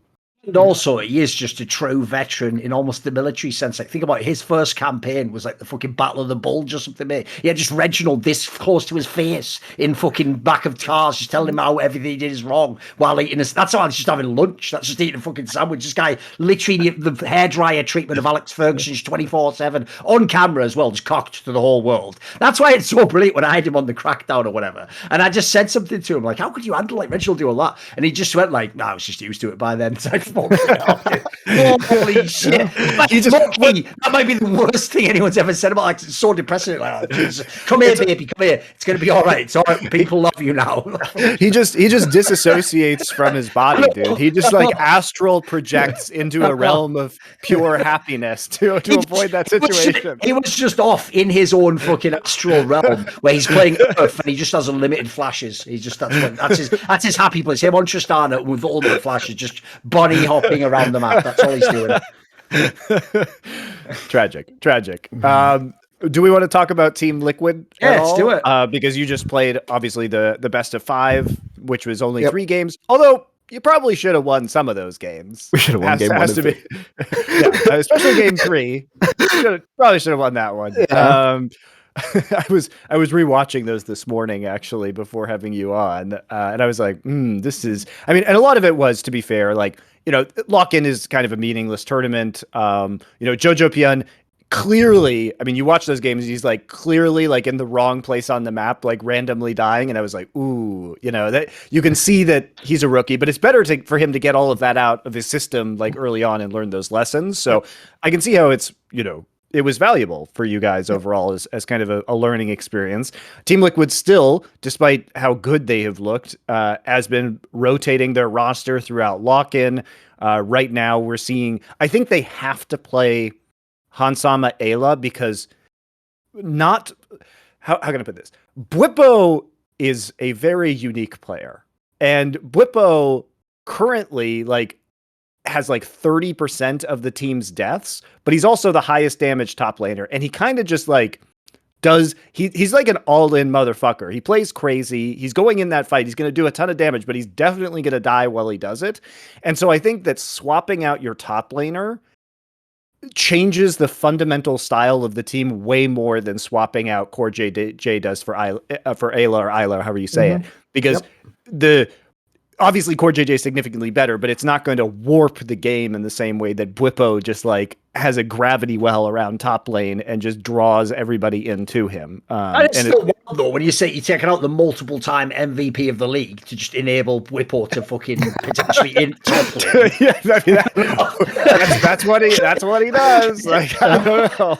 Yeah, Team Liquid, they chose this life, Thorin. They chose the Blue life. That's true. It's like Peter. He chose the inspired life. You know what you're getting. Yes. It's very naked in its appeal. It's seductive in many ways, but it can also destroy you. Depends on how it goes. So I think like that factor is very interesting to me. But I think it's the right choice for TL to make at the present time. I mean, I think definitely against EG, that's the best. That they probably picked the best roster that they could against us. I could see rosters where you put Yeon and Corin. If you think you can, against certain other teams. But I think against most of the top teams, that's just the roster that they need to play. I would say go back to that series. 2 things from the series. Number 1, we played a best of 5 the day before. Number 2, I think there was a lot of hype on EG coming into that, some of which was deserved, some of which was not deserved, right? Because, we'd just beaten Cloud9 3-0, but it wasn't Cloud9's full roster. Then we beat Golden Guardians Academy 2-0, which, it's Golden Guardians Academy. Yeah, exactly, cause. So I mean, I think EG were good, but I don't think we're as good or as close to the finished product as people were saying. It wasn't your 17-year-old Midland talking all that shit on Bjergsen, talking like he's gonna fucking thump him or whatever. I can't wait till we go to Worlds and he like shit talks Faker or something. And like I can't control what my 17-year-old mid laner tweets. But look, I mean, you just won't. Yeah, I just won't. But don't do it. I think it's really funny as well, and he's one of those guys who I think it's great. He gets mad. Jojo gets mad at me when I'm too soft. So his first bad day of scrims, I think it was the 3rd day of scrims. We smashed the first 2 days, and then the 3rd day was really bad. And he came to me after scrims and was like, "Why is everyone being so nice to me? Like I play like shit. Like, why are you guys doing that? Do you think I can't secretly take it?" European? I mean, his parents are Korean, so probably just real old school parents in that sense, right? They're just by default. People don't know. Like again, if people are Westerners and they think this is exaggerated, in Korea, parents will just literally just say it in a matter of fact way to a kid, like, "You're a bit fat right now, and why would anyone want you if you like?" They'll just straight up say that shit just to be fair. That's their approach. It's like they're shaming our culture, isn't it? I mean, you can say it. You can say it to even like your friends. I mean, people say it on the fucking like broadcast of like LCK. Yes. They'll be like, "Wolf, have you been eating," like Wolf the player, not Wolf the current caster, but they would be like, "Wolf, have you been eating too many mandu, which are like dumplings right now?" And he's like, "Haha, I have been." It's like it's totally appropriate to comment on people's like performance or physical physical appearance. But I agree, but there's 2 things that I think were really important from they were really big from the TL series, right? Obviously, number 1, our meta read wasn't the best. Game 1, I think that we had like a meta read from scrims because it was a new patch, right? So finals played on a new patch. Cloud9 series doesn't count because it's their academy team. So it's a new patch. We didn't have the best read of the patch because our scrims, like, we won almost every single scrim that week. So we just thought, okay, we can play whatever early game stuff we want. It just doesn't matter. We're just going to win anyway. So I think that came into it a little bit. I think our second game draft was bad. I think our first game draft was fine, but the fact that the first game was so close led to us being pushing the limits more in the second game, and third game when you're 0-2, like things change a little bit, right? So I think that's a little bit on us as coaching staff, something that we could have maybe adjusted. We did adjust for game 3. Game 3 was a lot closer. It came down to a very close team fight, and I think also those plays that Jojo goes for. He will go. He's a bit like Jizuke in that sense. He will go for the high risk plays, and sometimes they'll look insane, and sometimes they won't. Right, and that's just who he is as a player. But I think the difference is that when Jojo dies doing them, unlike Jizuke, half your gold doesn't go with it. Right. Yeah. A pretty big bonus. That's true. But also, I think like Jojo learned a little bit about Bjergsen in that series as well, because like Bjergsen has this. He's not going to shit talk in the same way that something like Perks or Wonder or Kazi or all these European shit talk, but he was shit talking in his own way, and like that was good, right? It was good because nobody else was willing to do it in that entire tournament. which kind of made me a At bit this sad. point in time, you have to understand it's like in the NBA, he's got the old man game, like he's obviously not the youthful sprite with all the athleticism, but he's just going to back you down the hallway, do a dodgy move that probably should be a foul, and then just beat you 9-8. It'll beat you 9, and you'll go, oh, I almost got him. And it's like, yeah, just join the back of the queue, mate. There's many people that story. And as you say, you don't straight trash talk him when you're the old wise guy. What you do is you give him a pat on the butt and go, but nice tries, young fella. Get him next time. And then you just walk off out of the room like a legend. Exactly. There's stuff that Jojo can learn from Bjergsen, but I will say, the way that. So I was watching Bjergsen play in solo queue in Korea, and there are some things that Jojo does in the Silas TF matchup that Bjergsen started doing. So in a sense, I don't think it's a one-way thing, but obviously, it's Jojo has much more to learn from Bjergsen than vice versa, right? But I think that having them both in the league, scrimming against each other, playing each other in stage, prepping for each other, is going to make them both better, right? And it's a case of how fast can Jojo bridge the gap. So I think it's really interesting to see how if we look at kind of Faker's legacy and what we saw from Faker at Worlds, which is that Faker was. And to be fair, in his career, he's oscillated between more carry and supportive styles. Obviously, like the season where he just played Lulu was very famous, like back in the day, even when he was arguably at his peak. And I mean, even looks like, last few days he's been fucking around with Soraka, seems like. Now, obviously, LCK was off this last week for Lunar New Year, but who knows if that's going to become a thing. But if Faker played, it wouldn't surprise me at this point in time. But we've already seen like 3 games of Zilean from Bjergsen coming into this year. And it just seems like a lot of these players are willingly, and part of it is definitely, as you stated earlier, that it's very meta viable to kind of take a backseat as a mid laner right now or play that more supportive role. But it seems like in Bjergsen's return, we're seeing a lot more of the kind of play that we saw from Faker at Worlds, which was really like playing a solid laning phase, being a stable core, and then really enabling a lot of the side lanes through self-sacrifice a lot of the time, which is, although we've seen the Zilean in the past, it feels different this time, and it feels more like Bjergsen is taking that page out of Faker's book at this point in his career.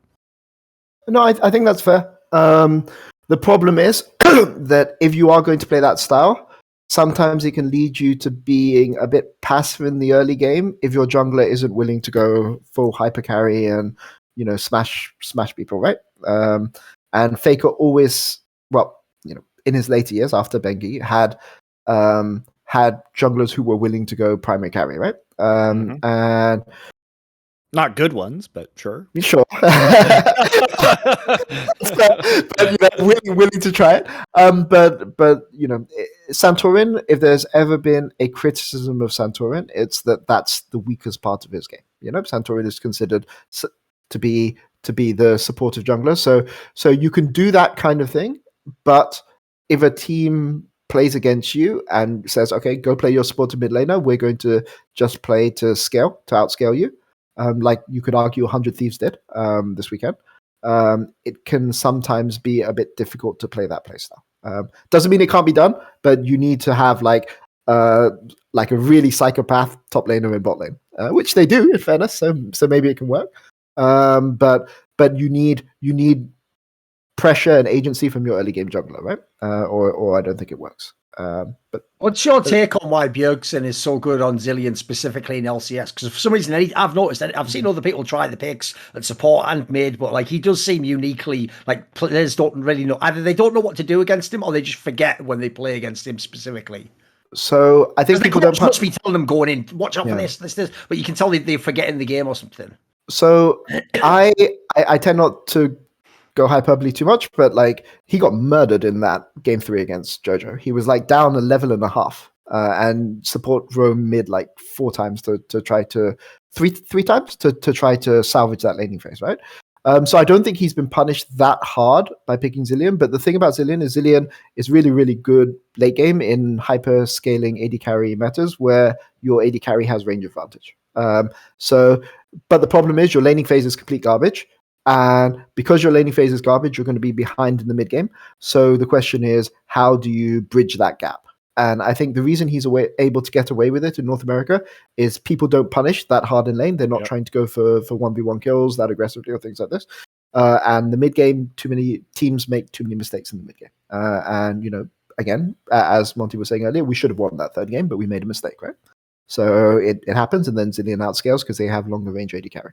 Yeah, the primary issue is like Zilean is arguably one of the best late game champs in the game, and so you can't let him be even or even slightly behind. Like I think what we saw at Worlds when he tried to play it is like there were just that was a meta where I'm trying to remember back to 2020, but that was a meta where Lucian was an extremely high priority pick, and like Lucian shits on Zilean, and like we saw that when it came to playing against international mid laners.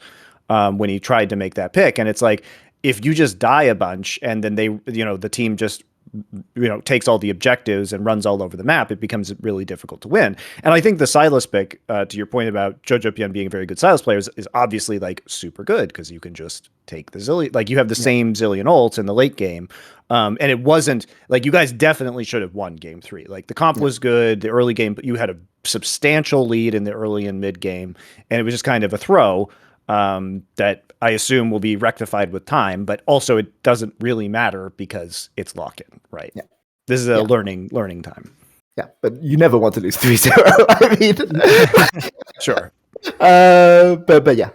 So I think that's the difference. Also, it's a bit about playing against. Like I'm not convinced we used Zilean ult that many times in that series either.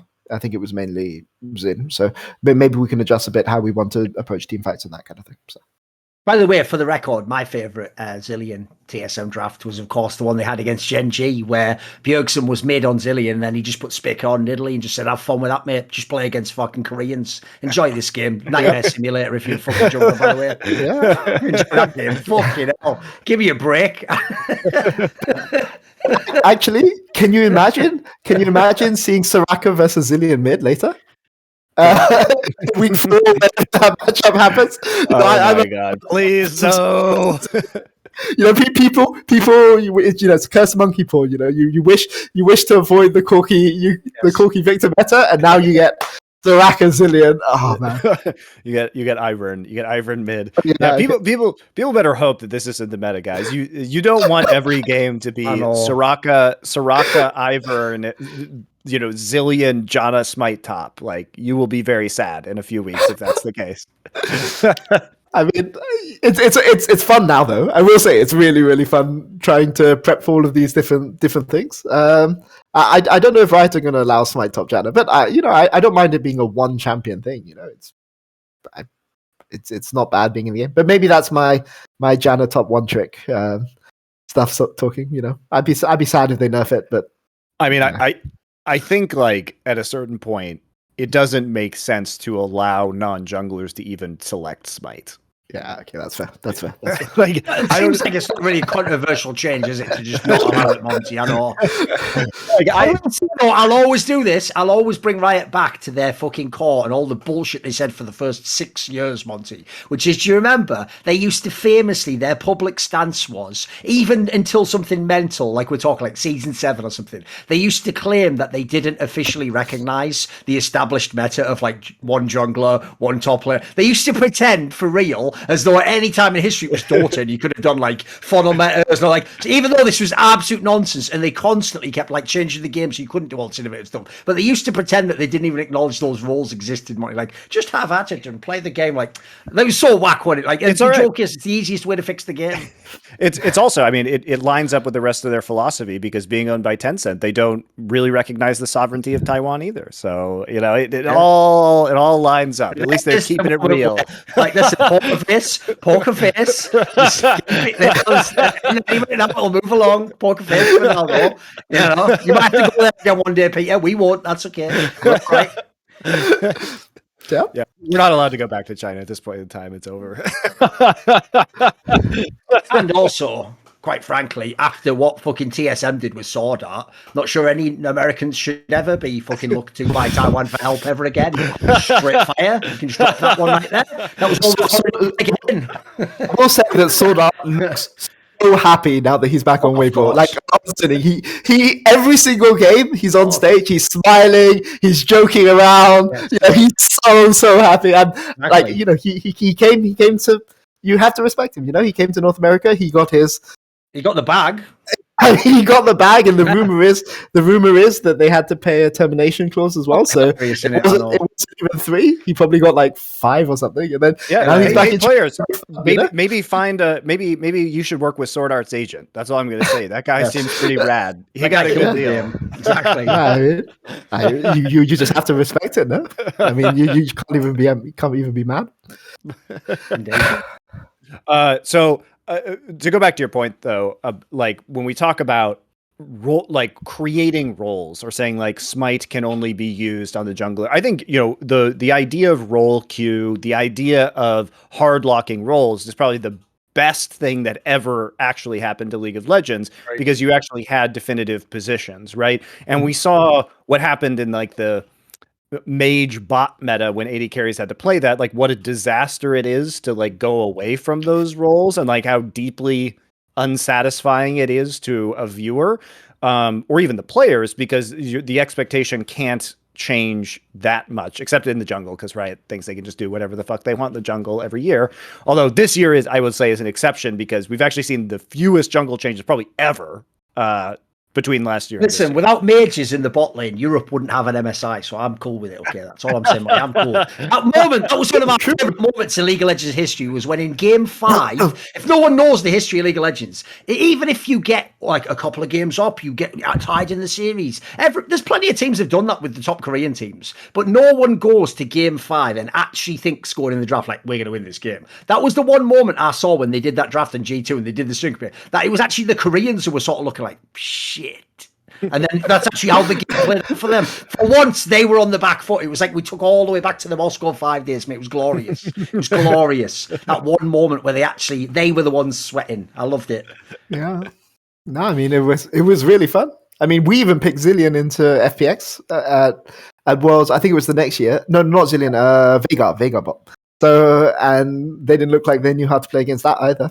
So it was. I mean, I like this role variety. The smite top thing. I like Janna top. I'm really biased. Look, yeah. you don't have to have smite for the Janna top thing to work. It's better with it, but I think it's not technically necessary, because that's not what the purpose is. Like, it's much more annoying if they're walking into your jungle and spiting things, right? But at the end of the day, it's about the efficiency of support items and funneling gold onto carries, or the two. Like, smite is like third on the hierarchy of why it's good. And the TP changes. I mean, it's worth saying that, you know, it's that there's a world currently where you can play 0 TPs, which is, I don't think, makes the game interesting. I think if you have teams that are playing with 0 TPs in the mid game, you know how the game is going to play out, and I think having globals makes the game more complex and more interesting. So I agree with that. So that's. Are you okay with the current compromise, though? No, I mean, personally, I love Janna. Essentially, I mean, just go back to the old TP. I mean, that's it. I don't think it's going to happen, because somebody probably really invested in this new the system as it is now. It's probably good for solo queue. It's dude, that reminds me. So we had the Chemtech Drake changes that went like live when they removed it while we were on the last episode, so we didn't actually get to like track a lot of the, you know, what was going on and what was being said. The joke is they're essentially making the Chemtech Drake effect just like an ability of another champion or something, like, because it's classic Riot fashion, you know. So the whatever, I forget her name, the new champion, the new support champion. But what was funny about what you're saying, Peter, about them being like really invested in the TP change. So first off, I don't think they'll revert it, simply because they have always they killed lane swaps because they wanted it to be more like solo queue. They don't want, you know, 5 people like 5v5 fiestas in the bot lane at 8 minutes into the game, where these leads snowball crazily. Like they want TP to be used like it is in solo queue, which is as a tool to get back into lane if you're a top laner or a mid laner, and then only later in the game to be used for flanks or like, you know, these kind of like split push plays. So I don't think they'll ever get rid of that for that reason. So on a separate note, one of the funniest things that I saw was I was losing brain cells by looking in the Reddit thread about the Chemtech Drake removal, and there was somebody from Riot in there like begging people to be nice because people spent a lot of time at Riot working on Chemtech Drake and to consider their feelings. And I'm just like, what the fuck? Like, first off, if you spend a lot of time doing something and it's bad and people are like, this is bad, why can't you just be like, well, I just made a mistake and it was bad. Too bad I spent all that time doing it. But this is like Riot. This is like Riot and Los Angeles culture in a nutshell, which drives me fucking insane, which is like, you can't even reasonably criticize things without people getting extremely emotional and like upset and personally offended by it, to the degree that Rioters now have to go in these threads and protect other people from saying, good, I'm glad it was removed. It was a bad change. What do you expect? You bring up Drake being shit, they're going to get in their feelings, aren't they? That's a reference for the kids there, for the down with the culture, you know. Not 10 years old, even that reference, I don't mind rolling, whatever. Drake the rapper, artist, right? Yes, exactly. Yes, Peter, exactly. Me. We're totally, we know what's going on. We know what's going on. The Boomer show is for boomers. What can you say? Drake, yeah. So I do think sometimes people get a bit. No, I just thought it was wild. Because like, I didn't even see anybody necessarily being disrespectful in that thread. It was mostly just a party of like, yes, we didn't like it. It was dumb. Get rid of it. Thank you, Riot. It was mostly thank you, Riot, for realizing your mistake. And this is Rioters like, please, can someone please think of the children, Rioters? I know. It's just the clutching at pearls. But like, this is the thing is that these people get so attached to these ideas because I guess they don't have another identity that's not like League of Legends for whatever reason, that it like attacks the core of their being and it sends them into some sort of like existential crisis. Like the criticism from Reddit just like puts them into the shadow realm or something like that. And the other rioters have to go out there and protect them. Dude, how indulgent are these designers that they're like, this shall be my legacy, the Chemtech Drake. Like, you know what? Drakes don't care about your feelings, Riot. They will. That's the title of the episode. I mean, I will say last year, what they had last year with the meta going into Worlds and into the end of summer was actually one of the best metas that Rioters had. Yeah, like they had, you know, when it was Lee Sin mid, going into it, yeah, you could play all of these different champions. Like even going into Worlds, maybe Yumi was a bit OP, but like, you know, it was in a good place. And sometimes, you know, changing things is not for the best. But look, you're talking to two guys who seasons. You're talking to two guys who love games that don't get patches. So you know, I mean, you know, catch up gold, and new Drakes. And only one. And actually, I like Hextech. So I think Hextech's fun. Yep. I mean, it's too powerful, but you know, they can dial it back a little bit, and I think it'll be okay. But I think for the most part, like for me, this year has been really exciting because of this is the fewest changes we've seen in quite some time, which means that we have a more stable meta from year to year. And like we talked about this last year, but I think one of the most frustrating things from the team side is that you have to make player signings before you even know what the results of the preseason changes are, which is just a fucking insane way to run a professional sport. And you can just you can make good signings, but if it just reverses the style of your team that you had intended, or, you know, were planning based on the previous year, or even your assumptions about what the preseason might contain, it becomes unreasonable to GM, which is why we talked a lot last year about how many teams are making changes from spring to summer, because it was only at that point that you could make an informed adjustment to your roster or your play style. Sure. The other thing that you can also add is, you know, if you're going to add something as big as catch-up gold, just release the formula. Like, I mean, I have analysts who should be helping me scout future teams trying to work out the formula for catch up gold. Like when objective bounties give that, how much they give, what levels they give, that formula just hasn't been released. And I have to send somebody to go and try to calculate that. It changes based on game length too. No, it changes on game length. It changes against TSM, we were 3,000 gold ahead and they were triggering, right? Yep. But I saw that. I was like, what the fuck? It's only 3K. Yeah. I've seen 2.5K as well. Yeah, and I've seen games with 4.9 where it hasn't. So I've got no idea what's going on. Just tell me what it is, right? Like, I understand you need to change things to make the game fresh. And, I personally, as a coach, I would prefer it if things weren't patched and you just allow people to find their solutions to Janna top or to Ivan mid, or, I personally prefer that. I prefer the model that Dota has where they do the major patch twice a year or something. And then they just let people work things out or let the meta develop. But obviously I'm going to say that.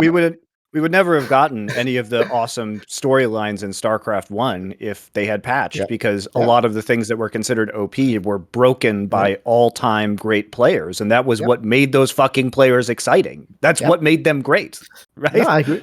The problem they also tend to have as well, if you notice, it's not even just the idea that you patch, it's that they patch way too quickly. Like from my experience, I'd say it takes like 6 months to properly flesh a patch out. 2 or 3 months in, when it feels to everyone else, like basically the premise is, it's like a bit like, I'll give you an analogy. If you work out in the gym, everyone knows if you work out properly, you get a second wind, right? So you'll feel, your brain and everything will be telling you, oh, I'm exhausted now, I'm done. But if you push through that, you actually get the second wind, and you might be able to do more workout at that point in time. It's like that on the patch. The moment it always feels 2 or 3 months in, like, they've explored everything, this is OP, there's nothing. That's nearly always when someone finds the counter that just destroys it entirely, makes a new paradigm. I agree. And the only tournament where that is allowed to happen is Worlds, and they're trying to shorten Worlds. So, I mean, what? You're just going to sprinkle that in there, like that's what's some major news. Worlds is 6 weeks on the same patch, right? And this year Worlds was 4 weeks. No, it was a lot shorter. I'm pretty sure. Yeah, you're right. I think it was like the first week was like the group stage. I think that was just because of the movement. So you might know things we don't know, but I think that I don't know. To be clear, like I'm just a coach. I'm not GM. Like that's GM and ownership level stuff, right? I look at the roster of EG, and I hope he knows things I don't know, Monty. I just hope. I think that was a cause of the fact that Worlds was moved to Europe this last year, and they had to shorten it. Because like the everything was hyper condensed this last year. There wasn't like a break between the play-ins and groups. The groups were condensed themselves. The main event did go by in 4 weeks this year. Mm-hmm. It was all contained. I'm trying to remember exactly, but yeah, I think it was just because of the COVID restrictions and the movement of the tournament, because I think they had to begin it later because they moved it, obviously. Yeah. So I'm hoping that was a logistical thing and not a permanent thing. Yeah. Although they can shorten Worlds as long as they just add double elimination. Like they can shorten the time frame, because God knows that in the last 2 weeks, when there are only 3 best of 5s to play, you could jam, a double elim bracket in there relatively easily, like they do at TI. Yeah. Yeah, I mean, double elim is at every other tournament except Worlds. And Riot's other games like Valorant. Crazy. Crazy that only the most important tournament they run can't be double elimination. Weird how that works. Yeah, it's there's no time in the schedule. But yeah, no, I agree. But again, just going back to the patch thing, that's my personal preference. But obviously, I'm going to say that because I'm working on the competitive side. I'm sure they have numbers somewhere that says that for solo queue, this is the right way to patch it and the right amount to patch it. So, they have the numbers. I don't have the numbers. So. I think they just love to conform the average player experience to the professional experience. I think that's their number one priority when it comes to esports balance. Which is wild when you consider, I'm pretty sure I speak for a lot of people in the audience, that you can enjoy watching the pro game, but when you go, maybe I'll give solo queue a try. Why was I trying that? Let me scratch my own eyes out, and then I'll wait and make the same mistake. So then you've got the wrong way, you idiots. If anything, make it less like the bloody solo queue experience, aka one of the worst top professional esports individual casual play experiences probably in history. Yeah. It's unbelievably bad, isn't it, compared to any other game? Yeah, or just make Annie so OP that it's good in pro.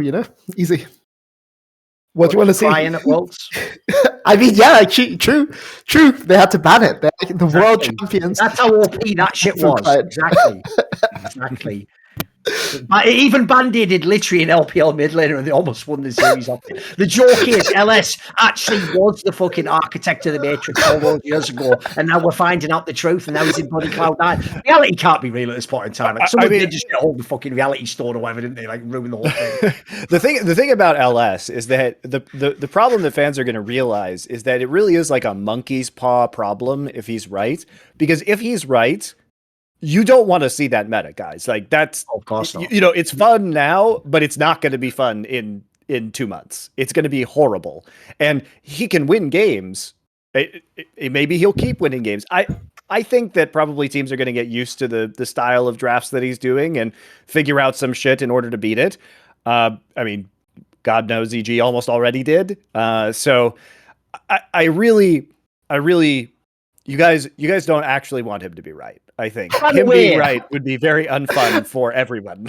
In the same fashion in which Monty used to get tilted when people used to actually try and pretend like Genja was the Time Lord with the Trinity Force Cogmore, which was objectively bad at the time he used it, but later, through totally other means that he couldn't have known about, became good. In the same way I saw people were trying to go like, do you see LS banned Renekton? It's like, that take was specific to like 2019 or something. For fuck's sake. It's not supposed to just hold forevermore. Like, he's not never again in his entire career ever allowed to consider Renekton a viable champion, is he? Like, it's obviously based on context and history, for fuck's sake. Come on, guys. I mean, it's a very funny meme. Like, when people are memeing Renekton ban against EG. But look, to be clear, the meta isn't great. But I once coached a team called Splice that would go to 60 minutes every single game with Janna or Zillion support and win the game off that. And if you make me do, I'll make I'll make this super high mechanical, really talented mid laner, and I'm going to put him on Soraka and Ivan every game if that's the way you want to go, right? And you won't get to see the Lee Sin highlights, you won't get to see the Silas highlights, but if I need to win, so like hostage mentality, is that like you won't like me when I scale? Don't make me scale. Don't make me have to do this. I will scale. I mean, if that's what you need to do to win, that's some sort of fucked up Incredible Hulk or something. I will say I tweeted this too. Is that the one piece of nostalgia that LS comps have brought back to me was when League of Legends had more than a 1 second time to kill, which is like I perversely very much enjoyed Berserker just like flying around on Aphelios, actually being able to use abilities and like do things like what is repositioning in a team fight? Do you guys remember how that worked? Where you could actually like move for more than 3 seconds? One doesn't just get one shot instantly. 4 seconds. Do you remember what happened when people could use like a spell rotation more than one time? Like, so I was enjoying it. I will admit, I was enjoying that aspect of it. The more drawn out, like repositioning multiple uses of spell team fights, as opposed to the team fight just ending in a blur, before you could even really blink. It's like, well, he didn't flash, so now he is CC chained forever and dead. Yeah, I mean, if we go back, I agree completely with you, but I pray we never go back to Sivir, Azir. What was the game? Jin versus SK. Was it SKT at the time? 75 minutes. What was it? 600. There's a balance. There's a balance. Look, there's a balance. There's a balance. I just miss team fights that like lasted longer than 4 seconds. Oh, yeah. Fair enough. I agree. 95 minutes. There you go, Papa Smithy in the chat. The dream. No, I think the pendulum's just swung too far the other direction. And Riot said like, oh, the Chinese players, which is their majority of their player base, right, enjoys the super fast time to kill. But I don't even really, it's just not my jam. I prefer being able to be more methodical and have some level of back and forth in team fights, as opposed to the instant decision making that often dictates how a team fight will go these days. Yep, I think that's fair. Is that it? Is that the end of this segment? We'll talk about LEC. I don't know if Peter wants to talk about LEC or not. I mean, if you want me on to talk about LEC, I watch all the LEC games. There we go. Let's do it. Because I think we hinted at it earlier, but I think we have to talk about Rogue, obviously, because it's such a strange story in the context of not only League of Legends, but I think in broader esports, where you could lose what would basically have been considered last year your two best players. I think that's fair to say that. And then you come out with a completely opposite style. And to Rogue's credit, I think there's a lot of kind of bad narratives that follow certain Rogue players, especially Larson, who radically changed his style last year, but still is like cast as this control mage player, even though I think Lucian was his most picked champion all of last year. And they were playing more for the early game as opposed to the late game. And like the meme went from, okay, they're going to win late to they throw late. Like it was a very big switch. So point is we've seen players make these switches before who have been on this roster, but and I have to say, I was critical of Malrong for there were definitely some, like, I would say diving or like coordination issues in the first couple weeks of play of the LEC that have largely been cleaned up right now. But what's so interesting to me is what I hinted at earlier, which is like, if you look at a lot of the statistics surrounding these players and what their jobs are in these teams, they have basically completely 180'd when it comes to that jungle style. Whereas if you pull up like the summer stats, right, from LEC, and you look at Inspired, he is leading the league in like CS percentage taken of his team from his team after 15 minutes. He is at the top of the board when it comes to like CS differential. He's up and leading in many of these categories, or at least in the top part of the league. And now we're looking at a full round robin having been played in LEC, and these categories basically reversing, where Malrong is, despite having won every single game, is at the very bottom, like when it comes to CSD at 10. I mean, it makes sense if you watch the games. Sure. Yep. Yeah, it does. Makes absolute sense. It makes absolute sense. But to go from a player like Inspired, who is so much about maximizing value of pathing and creep score for himself, and like trying to make himself bigger and get incremental advantages, to a player like Malrong, who is just so much more proactive in helping his lanes and being aggressive on his own, is quite the switch for many of these players to make. Sure. No, I agree. I think that we have an interesting dynamic though, because I think in modern League of Legends, like historically, your weak side player was always your worst player, right? Just in your team. You just didn't give it resources because he wasn't good enough to carry. But I think that now, as the general base has gotten better, the thing that's interesting when we're studying teams is who is the low resource person on this team, and how are they making use of their low resource? Are they a defensive low resource player? Are they low resource because they're just perma roaming all the time and things like this? You look at Caps back in the legendary G2, right? Caps was often bottom of statistics because he was roaming so much with his early priority for perks or for wonder. And you just see the same sort of thing here with Malrang. He's the low resource guy. He's the one that has to make do with the least. And Rogue are finding a way to play around that, right? And sometimes when you look at super teams, having a person who is a low resource player in a role that is bad for the meta, or in a role where the player is uncomfortable, can make the team look really, really bad. And I think this is one of the issues you have with Vitality right now, which we can talk about later. But no, with Rogue, I think that he's finding ways to make it work. People will study. People will work out how to counter it. And it's been really interesting. And obviously, Larson looks a lot better this year than he did last year. Right? I think also there are some other kind of weird narratives that are going on about Rogue right now that I'm not sure are really true. Like, a lot of people are saying, well, Odo Omne is like carrying a lot more of the weight.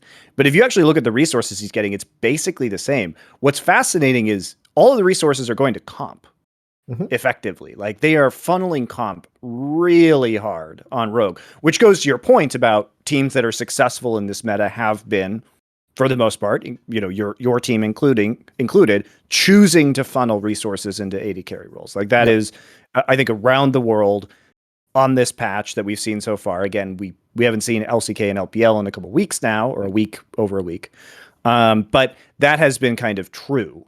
And that is certainly something that Rogue is focusing on as a whole.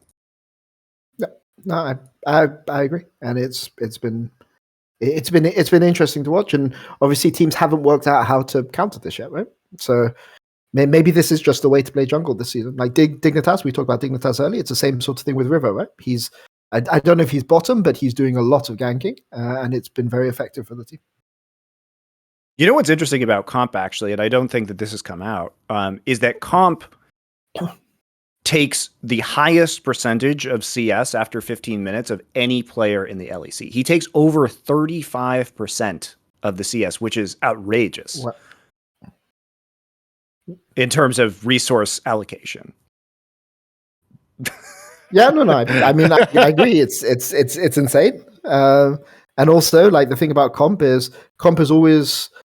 he's always been one of those guys that had really high mechanics, but didn't really have, wasn't really that good at working. Right? Yeah, exactly. But I'm also a bit quiet in the 2v2. So he's one of those guys you need to set up for success. And I think Vitality, they dropped him for Crown Shot because Crown Shot was more vocal. But I don't think he was bad on Vitality either. So here, he's a guy that maybe was a bit unlucky with how things worked out. I think he was scapegoated a bit. Or maybe no, actually, I don't think he was even scapegoated. Like, because when you have leader and self-made, you want to play through leader and self-made. Yeah. So he was the guy who got lost out for it, and now that he's on Rogue, he's performing really, really well. So fair. I would just say, as much as people ragged on those Vitality teams that finished badly, I will say, first of all, the one with Militza, like, obviously he didn't even get there for like the first fucking split, so you've got to give him a pass for that one. And then the second thing is, like, you just look at the bot lane that they had that was Comp and Labrov. Now you look at them separately on different teams, like, you can see why they picked those players up. Like, those were clear players from the RLs that were supposed to come to the LEC. It's just for whatever reason, there was either a mismatch or they couldn't make them work in the team. It was the wrong meta, whatever. This is why, though, you don't just like give up on players instantly when they actually have real potential, because someone eventually like this is going to roll the die and they're going to be the guy who gets to win the lottery from having that player, Yeah, it's about team balance, and I mean that's the kind of thing as well that you saw with Rogue maybe a bit. Sure, Finn was never an insane. I mean, Finn's still in LCS, but LEC, sorry, but like when they moved to Odoamne, it didn't. The skill level of the team got better, but the gameplay of the team didn't necessarily get better. But they had more ability to just like outskill players. So outskill enemy teams. So I think team balance is really important. No, I agree with you completely. Talk about Vitality. Sure. Okay, I've got a question for you, and it goes like this, and I'll ask it just in a totally neutral manner, which goes, if anyone read Reddit only last year, don't ever do this, by the way. Like, essentially, the joke would be, this would be like an alien's alternate version of reality if he only consumed Reddit to understand what was going on in the world of League of Legends. But if someone did do that, Peter, they would genuinely think that Perks is this player who just went to NA for the retirement home. He's washed as fuck. He essentially just check-stealed the whole year, tripped over and somehow got out of the hardest worlds group ever. Who knows how he did that? I've noticed fans just changed their mind to hating on Doinby instead. Like, he got no credit for doing it. And then obviously this year when he comes back to Europe, people would actually say, especially after week one, maybe he is washed, maybe there's, maybe he's lost his magic, maybe something's gone. So what do you think about the Vitality project in this sense? Because it seems like he's, after week one, he's resurrected his whole bloody career. He's back to being like a top mid laner.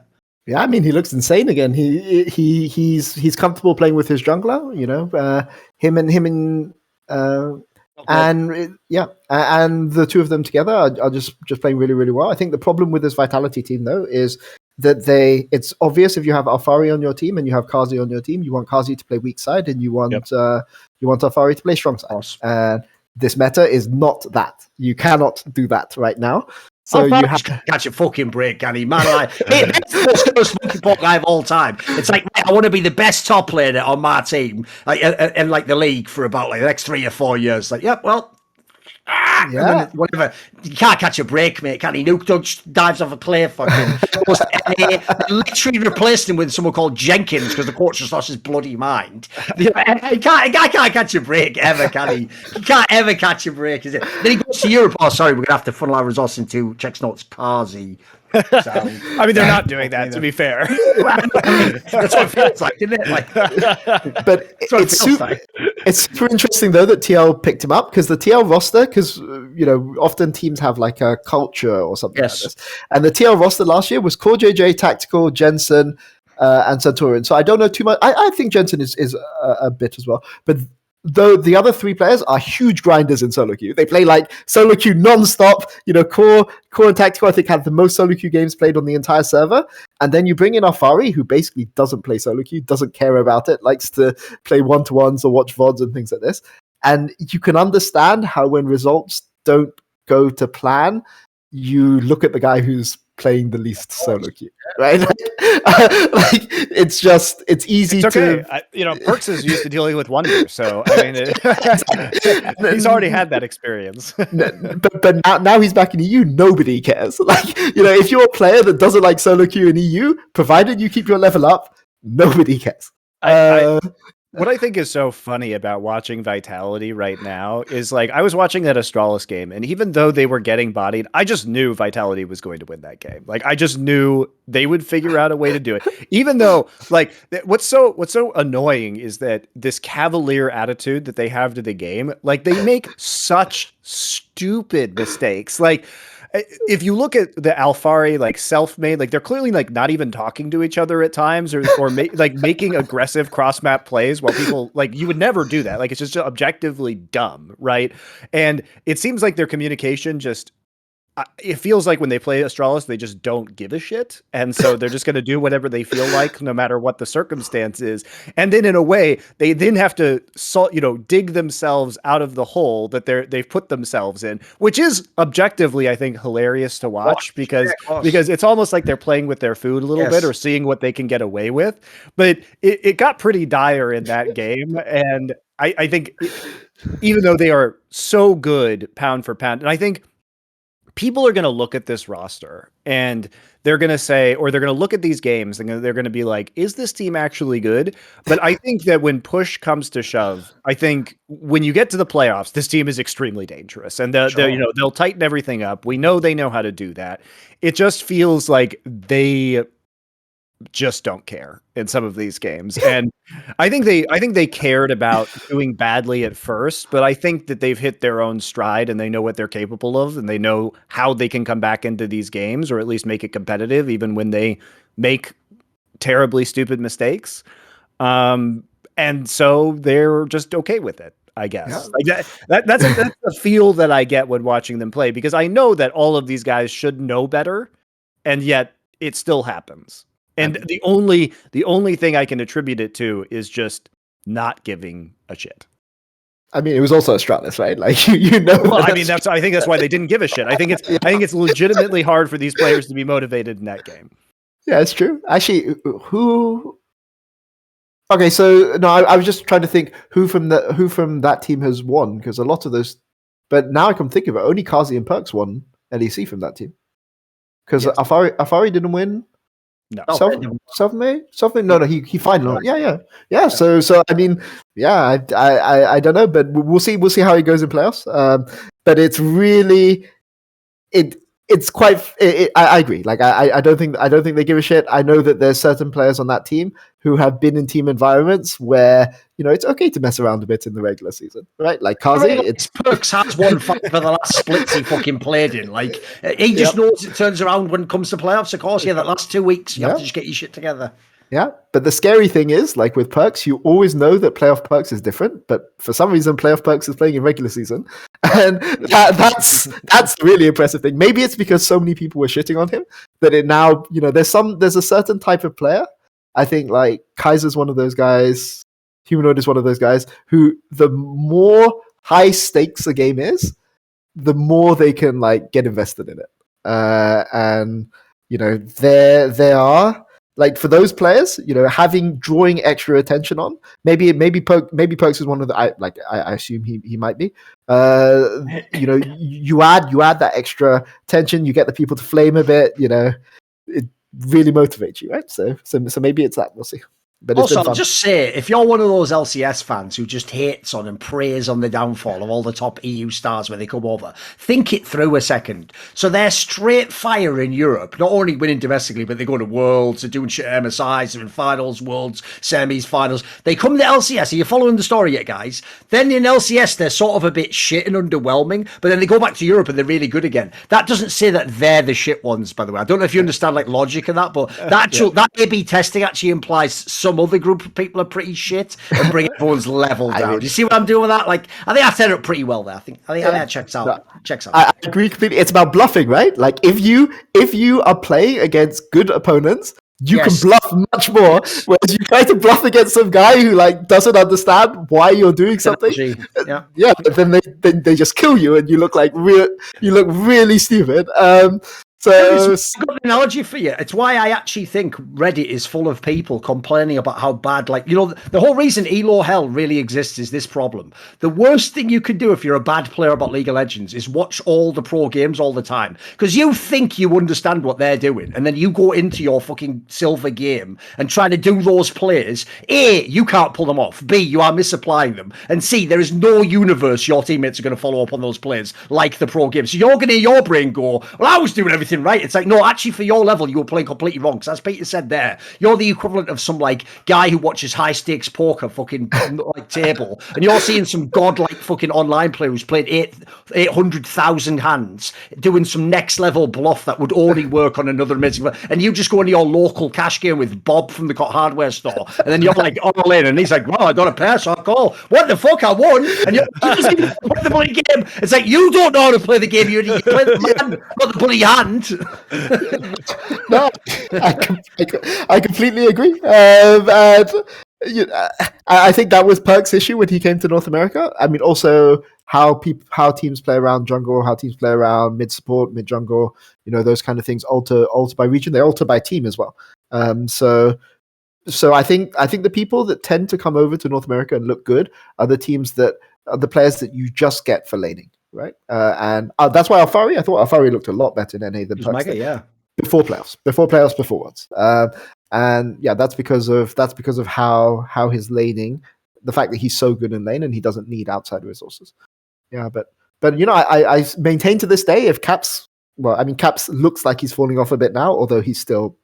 We say he's falling off, but he's still like a top 4 mid laner in Europe. You know? But if he came to North America, I think he would struggle, at least initially, in North America. So, I want to ask about a player you're quite familiar with, which is Humanoid, because this guy was probably one of the like hottest potential pickups for any team in the world. Really sought after in both LEC and LCS. Any team feels like they would have been lucky to have him. So he makes the swap, and he's been underwhelming. He's been a bit underwhelming compared to, I would say, the expectations or his previous success, because it felt like, and by underwhelming I mean Fnatic is still 6-3, so like, you know, there's a limit to how underwhelming it could be. But if you had to look at this Fnatic roster right now, it feels like Razork and Humanoid are probably the most underwhelming parts of it, when some people probably would have expected that to be Wonder at the start of the year.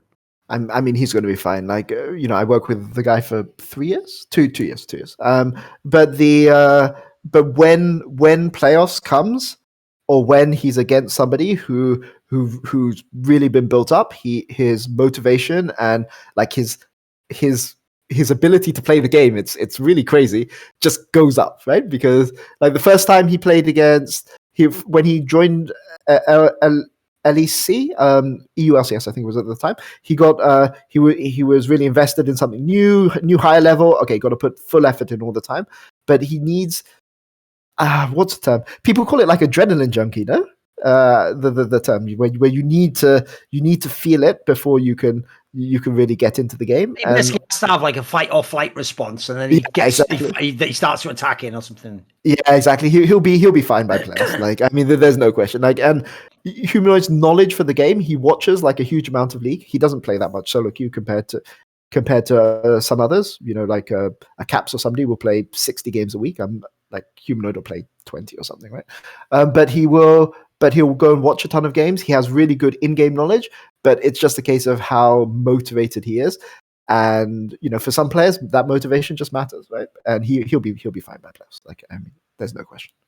Because the other thing is as well, when it was last year especially, like a lot of people, the other reason they were giving him props is they looked at the team and they were like, right, if you look at how he's playing and all these stories about him being like the leader when they were all the rookies with him and the fact that like he's someone who studies the game, a lot of people made it sound like he was like the essence of Mad Lions. But I have to say, mate, this maybe it's going to change for playoffs, but since I've seen him go to Fnatic and I look at all the different versions of Mad Lions, it looks like Kaiser probably more fits that role if you look at the guy who like seems to define the style of the team. Yeah, and I mean, I think this is the same thing that you're going to see on any team, right? So Humanoid was the core of that Mad Lions team, right? Like I don't know so I haven't really been following narrative outside, but you cannot have Humanoid on a team and not have him be the core of the team because he's just like a natural leader. He's like one of those guys people would just follow into battle and throw themselves against spikes, or something to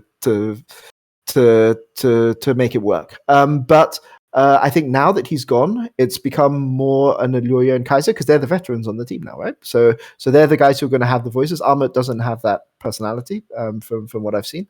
But Illuria does, and Kaiser does, and yeah, they get to dictate how the game is being played. I'm pretty sure that Unforgiven he was not one of the most hyped rookies coming in, but I would be shocked if Kaiser didn't have a large say in which AD carry he wanted to play. I don't think Mad Lions would just pick up an AD carry like that.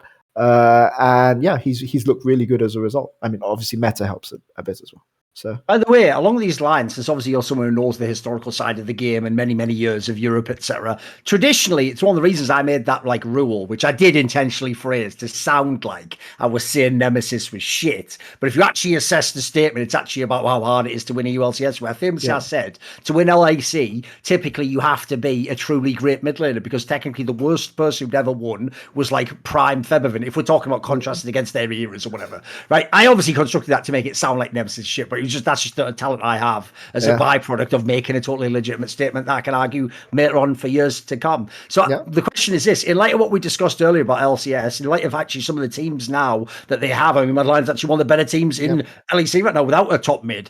Do you think this is this the split where someone can win LEC without having the best mid or one of the best mids? Do you think? In Spring Split, no. There's no chance Mad Lions will win in Spring. And I love Mad Lions. I will always support Kaiser. I'm always going to support Illuria. But right now, Rika is on the development curve that VTO was on, right? So maybe they can win it in summer, but there's no chances. I actually think they've kind of overperformed based on. I think they are benefiting from Vitality having kind of a slower start, and I think some miscues from Misfits, but and also I think Excel making a roster change. But it's difficult for me to believe that Mad Lions is going to be in third, fourth place at the end of the split. But I will say the reason why I have hope in Mad Lions is actually I slightly disagree with Thorin in that I think that you can't win Europe without a top 3 support.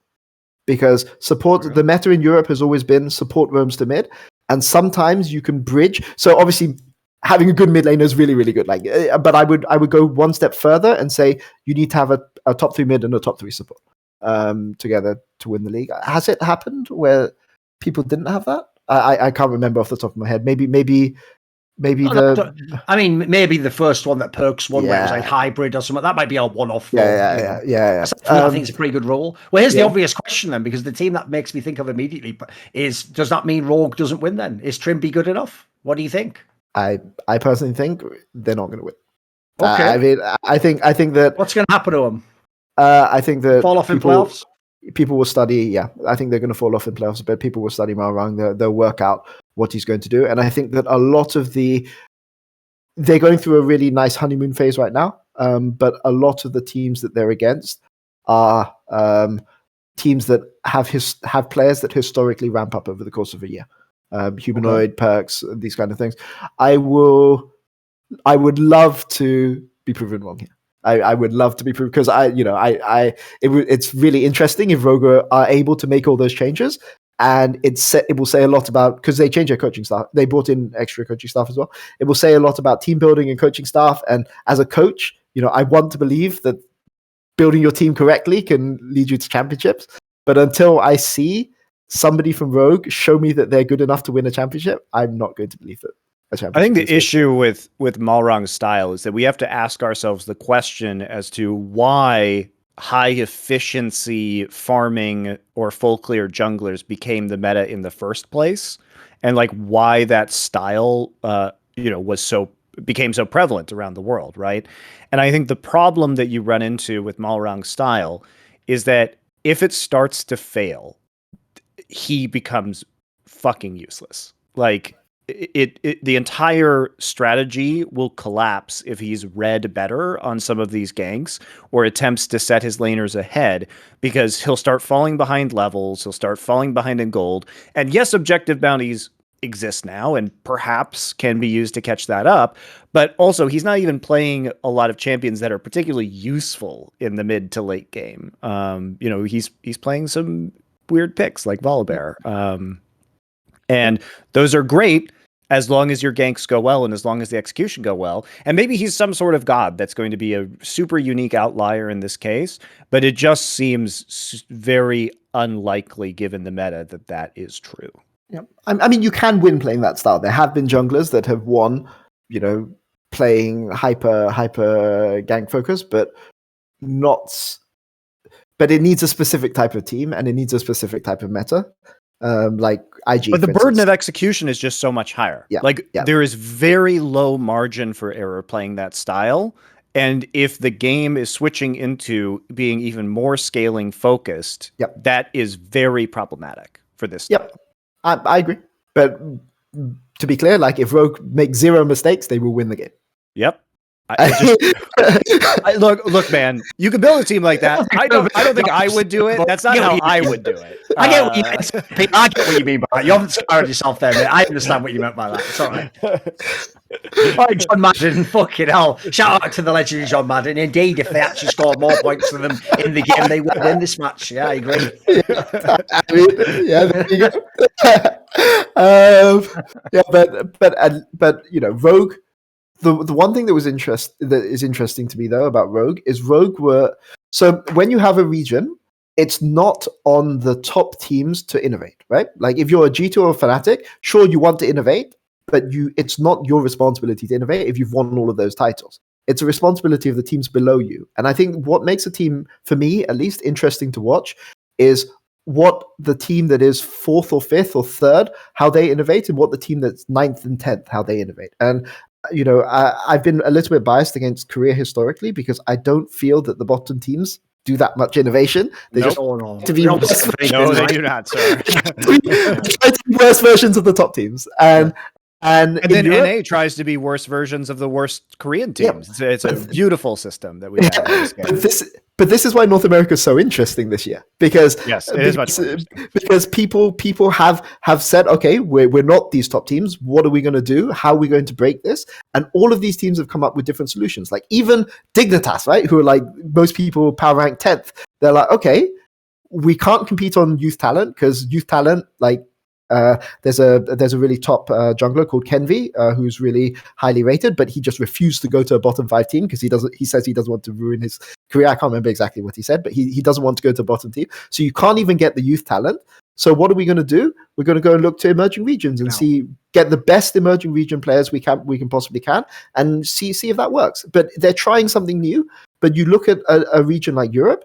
Astralis and SK, what are they doing? What innovation is SK and Astralis doing? Do you think that? Yeah, and the top talent doesn't want to go to the teams. Astralis has always been highly innovative in cutting their player and staff salaries and finding new ways to make themselves economically viable as a publicly traded company. Basically, Astralis is trying. It's to just a different kind of innovation. Yeah. Astralis is always trying to make $1 out of 15 cents. Shout out to them. By the way, Monty, did you just hear what he just said there? This is how bad LCS is now. Even an NA player is like, I'm not going to join if I have to join a bottom 5 team because that'd basically be the end of my career. So you haven't even had a career yet. It's like, exactly. Fuck you, boys.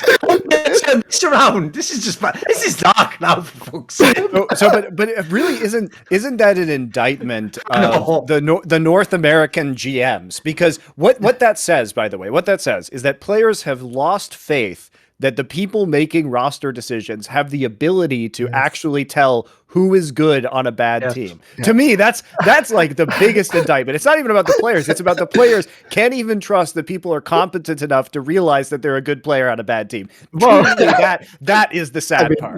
Look. I'm not gonna. I'm not. That's not an argument I can win because a lot of these things are long-term issues, right? In North America, and you can't rebuild that kind of trust in like a year, right? And it's just a reality that Jensen said the same thing. So you have like super veteran and like super rookie both say the same thing, right? So, I mean, I don't know what to say. It's just how it is.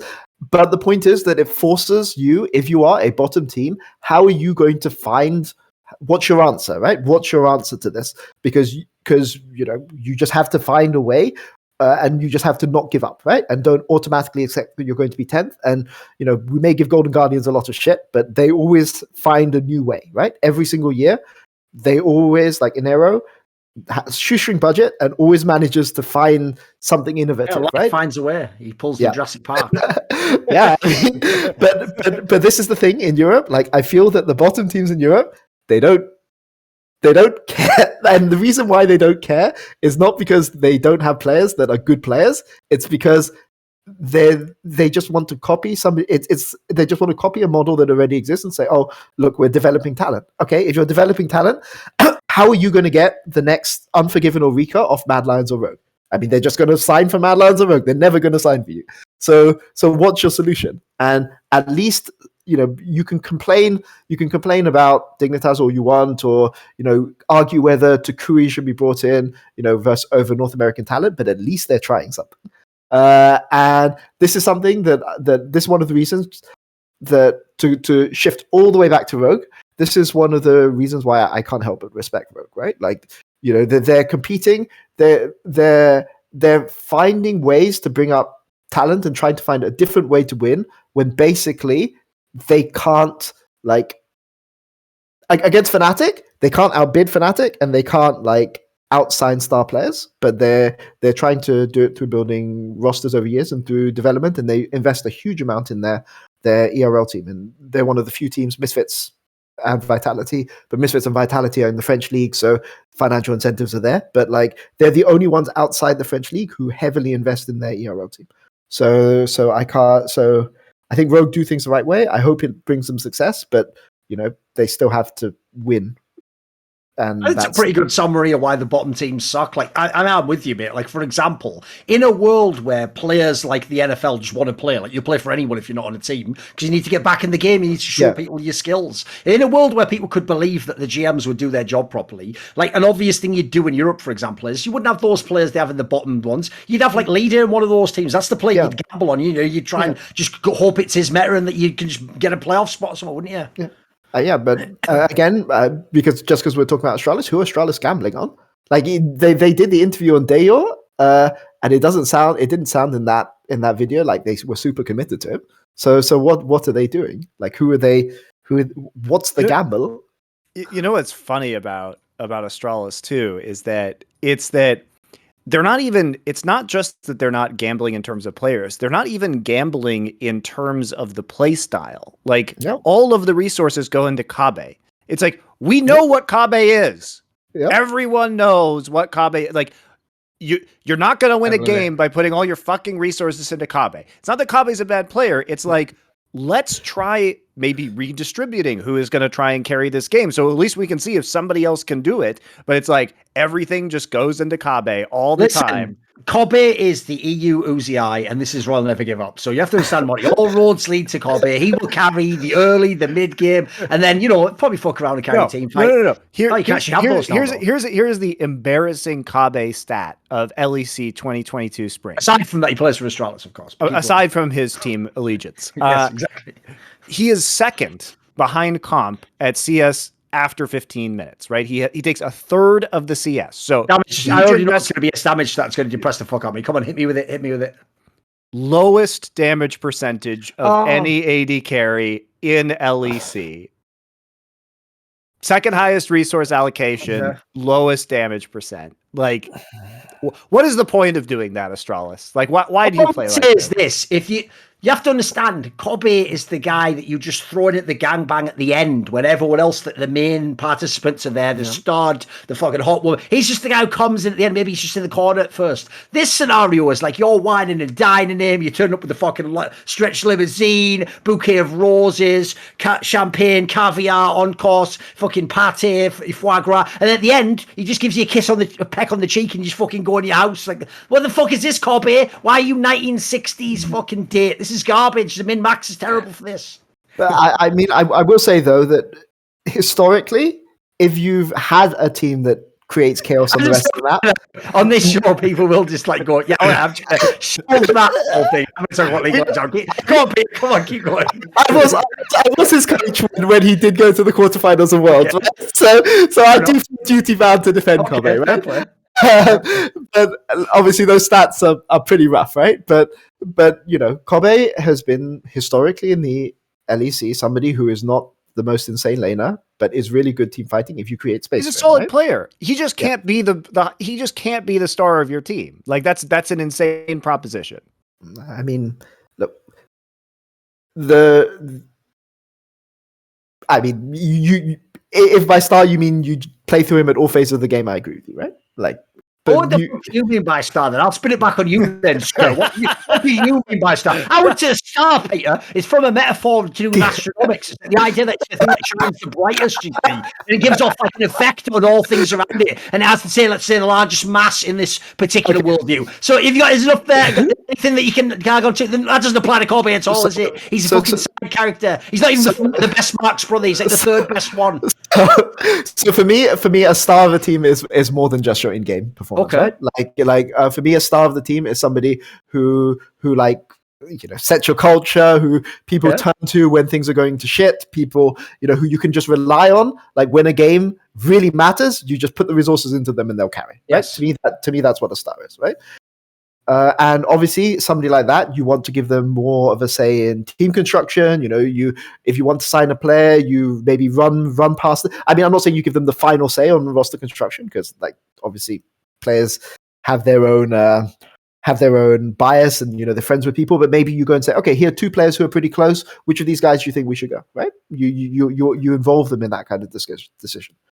And what I will say about Kobe is that there were times where on Splice that was something that was tried to be done, and he wasn't interested in that. Right? So when I say like Kobe for me was always like a really solid player that I had a good relationship with, and we built a winning team together.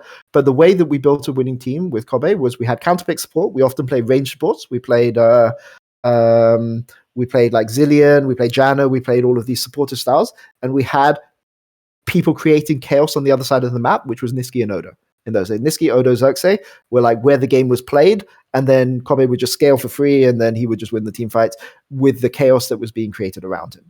So for me, I find it hard to identify Kobe as a star because when I'm thinking about a star, I'm not thinking just about in-game performance. So that's why I had that like grimace on my face because I'm thinking when I think of a star, I'm thinking about who is the guy who emotionally is the center of this team and carries this team. And you know, I don't think Kobe is that guy, and I think that you know sometimes people have expected that from him when that's not who he is. But I will say that normally he's a really good team fighter, right? I'll use this analogy specifically for Americans because obviously you're over in Yankland over there and we can't go with the old British one. So here's the American analogy. If Reckless is Dr. Pepper, then Kobe is Mr. Pibb, isn't he? He's not quite as good, but it's sort of similar enough that if you haven't got Dr. Pepper, I guess I'll fucking take the Mr. Pibb then and just make you and go, I wish it was Dr. Pepper, but whatever. I don't even know what Mr. Pibb is. Basically, he's Poundland Reckless. There you go. Reckless. There you go. I will say at Kobe's peak, I thought his team fighting was better than Reckless. Reckless fans will kill me for it. Yeah. But you know, like I thought Reckless was always better in. I thought Reckless was always better in lane. But he's not better at being an LEC though, is he? Boom boom. That's it. I'm out. That's it. But Reckless is living his life now. He's on what, like 500,000 playing in front of those crazy French fans. You go and watch the clips of Someone says this. He's already cried on stage. He's only been there about fucking a month, mate. He's already cried on stage on like the first game or whatever. They did like some show match or something. He's already like looking sad, like back to the old classics. I'm here with my beautiful climate in LA, you know, enjoying LCS. And when I watch LFL, sometimes I wish I was coaching in LFL in front of those fans. When I go to the studio and there's like one, you know, producer in the crowd, you know, we just have nothing there. It's kind of sad. So you know, Kabashan. But at the same time, you know, I really like it's really in Los Angeles, everything's so locked down. It's not like we're about to have a Super Bowl here next weekend with a stadium full of fans, but can't put people in the LCS studio for reasons unknown. Like, can we have a crowd at LEC? No. Can we have for like tens of thousands of people watching Reckless in the French league? Yes. I literally cannot for the life of me understand how in Los Angeles we are about to have a fucking Super Bowl. You can't get PCs and put them 1.5 meters aside from each other and then just talk on TeamSpeak. But you can, Monty, just run up and grab a man, smash him onto the floor, maybe even spit in his face accidentally, and then just run back down the other end, and then all just jump in a big bath together as they all do when they win. I think that's still a thing, isn't it? No. Yeah, I mean, I think that was a massive debuff on G2. No, last year they all talked about how they missed the crowd and things like this. So we kind of have to see, but well, I just don't understand what existence like Riot is in right now, because it's not stopping even their own games from having crowds, like we saw with these like French show matches. And it's certainly there are no restrictions against this in the United States right now. Like there are none. I personally suspect, I mean, if you want to do a quick sidebar of this, I would say, Monty, it makes me question, if you remember, we did a Four Horsemen episode in it, the whole thing they had in Valorant where they tried to make it a LAN and then it ended up not being a LAN, and they had all this drama as to like some people played in the hotel room and then some people played in the like arena, whatever. And if you notice, that was so badly executed. It makes me wonder if Riot themselves have just decided for whatever reason they're not going to risk any like PR angle on it going badly, because I agree, there was no reason not to do it. Like, I'll tell you what, if people know in Counter-Strike, over in Europe in Counter-Strike, we had tons of LANs at the end of last year, because once people realized it was possible, everyone tried to do one. Yeah, and it's also, I mean, you can put whatever restrictions on entry you want. In Los Angeles, to go to concerts or sporting events, you either have to have proof of vaccination or a negative COVID test. They don't give a shit which one it is. A negative COVID test in the last 24 hours. These are the requirements. In fact, I've been to events here where they literally have COVID testing on site so that you can get a negative result before walking in. You know, so they figured it out. Like they've cracked it here, more or less. Yeah. And you know, at this point I have to assume that the actual reason is not the negative PR.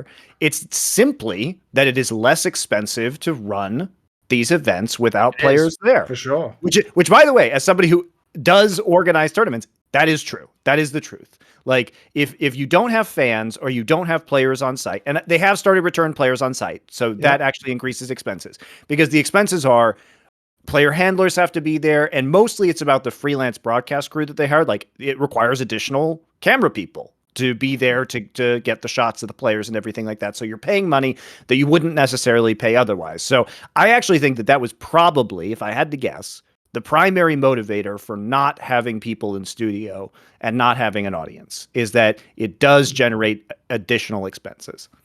So actually, Monty, the kind of question, can I just ask a quick question on that?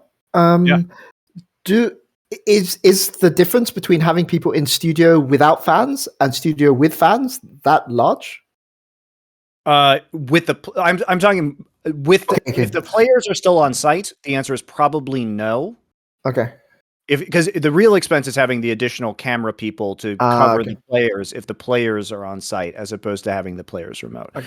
I think there probably is additional expense in terms of people that they hire who are not full-time employees that they hire to like bring the crowds in or run the concessions, the very small concessions to LCS. I would imagine that cost is negligible.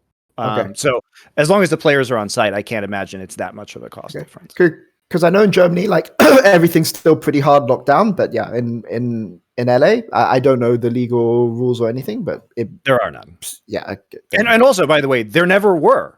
in Los Angeles. In fact, from the very beginning of the pandemic, and you can argue the wisdom of doing this. I'm just telling you just from a purely legal perspective, live broadcasts were always exempted. They were always exempted. I mean, essentially, just like TV. Thorin and I ran Flashpoint 1 at the start of the pandemic, and we were never shut down because we were a live broadcast. And yes, we had to cut a bunch of crew. We had to remove players from on site, and we did it with talent only on site. And, there were tons of precautions that we took, but it was still, my point is, it was still possible to do a studio show with talent even at that time. There was never a restriction on that in Los Angeles. Okay. Interesting. Yeah, I can't remember how we got here, but yeah, we were talking about like the effective crowds and like everything like that. But we've got an angle we can spin back in if we want to talk about LEC again. What I'll say is this: here's the narrative for me, because obviously now Inspired, the MVPs left, Rogue, Hansama, the long-time player everyone used to think was the most reliable players and the best international performers left. Here's what I'm going to say: the storyline for Rogue is this split.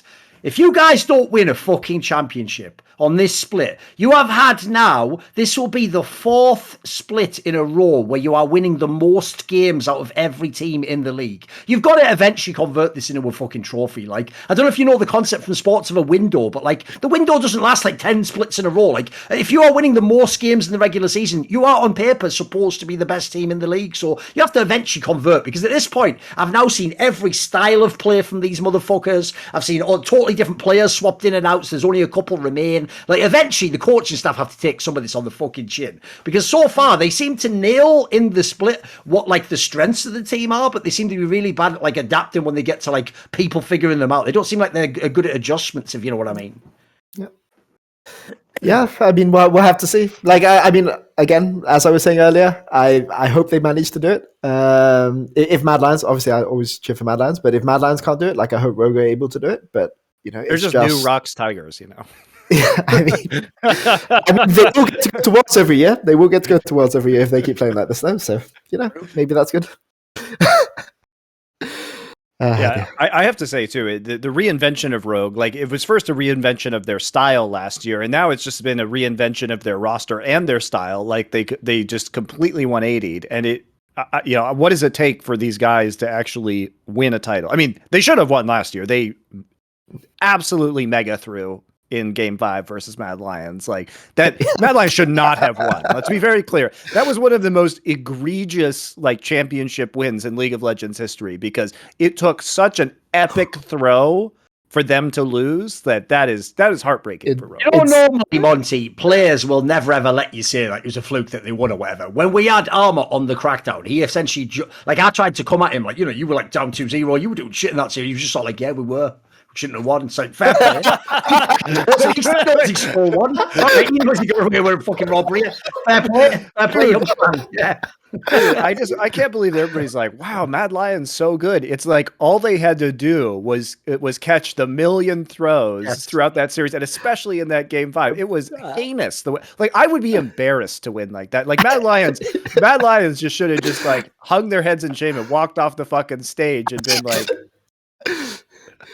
I mean, Inspired hasn't forgotten it. I can tell you that Inspired hasn't forgotten it for sure. I will say though, Mad Lions in summer were pretty good, but like in spring for sure. Like, I mean, it was that spring like, finals was a fucking tragedy, dude. I was so offended. I mean, I was cheering for Mad Lions all the way, obviously, but like,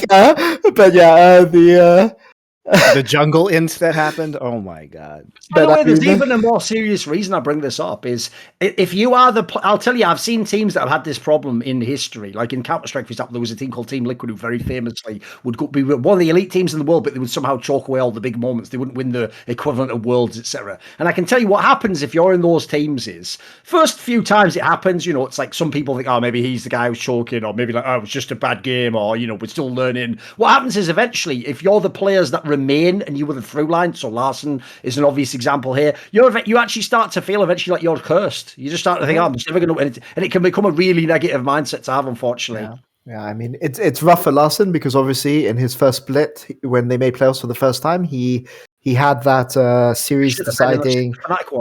No, it was the Corky one where he packaged into the Founder. Right. Yes. And like every single time now, whenever it's a really close series or something, someone will always bring it up, right? Oh, And it's I mean it sucks for him, right? But it's just like people just remember the first time, right? And then until he wins, he's going to have that narrative behind him. So it just sucks.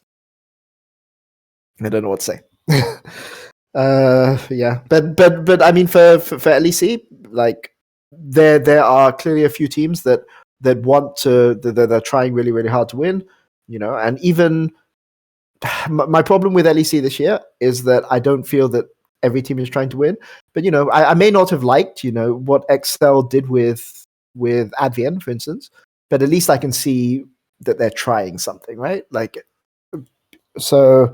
but I don't think every team in LEC is trying, and that's not an insult to the players that are playing on those teams. I think it's just how the strategy, right? The long-term strategy. It's just crazy because also thematically quite a good setup that Larsen's the one who has to get the monkey off his back, because if it hadn't have been for Wukong, he would be a champion. There you go. Monty. It only took until 2022. A totally safe monkey-related player, Joe. We've all leveled up over the years. We've done it. No way that could be misinterpreted. No, exactly. Totally fine. Yeah. But yeah, I think but I completely agree, and it's teams at Worlds were banning Wukong.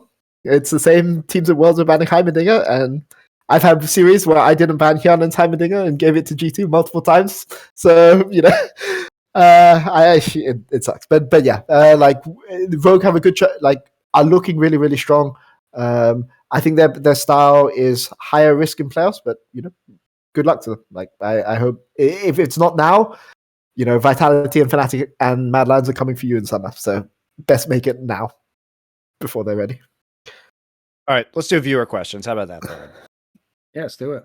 All right, viewer questions. Grogcoin channel on the Insight on Esports Discord. There's instructions pinned in the Grogcoin Lounge if you want to be able to ask questions. We're not going to answer all of them, but I want Peter to answer questions about classic literature. So here he goes. First, though, Monty, did it hurt your feelings when your friend started a show called Best Damn League Show without you? This is a safe space. We won't make fun of you if you tell us you cried.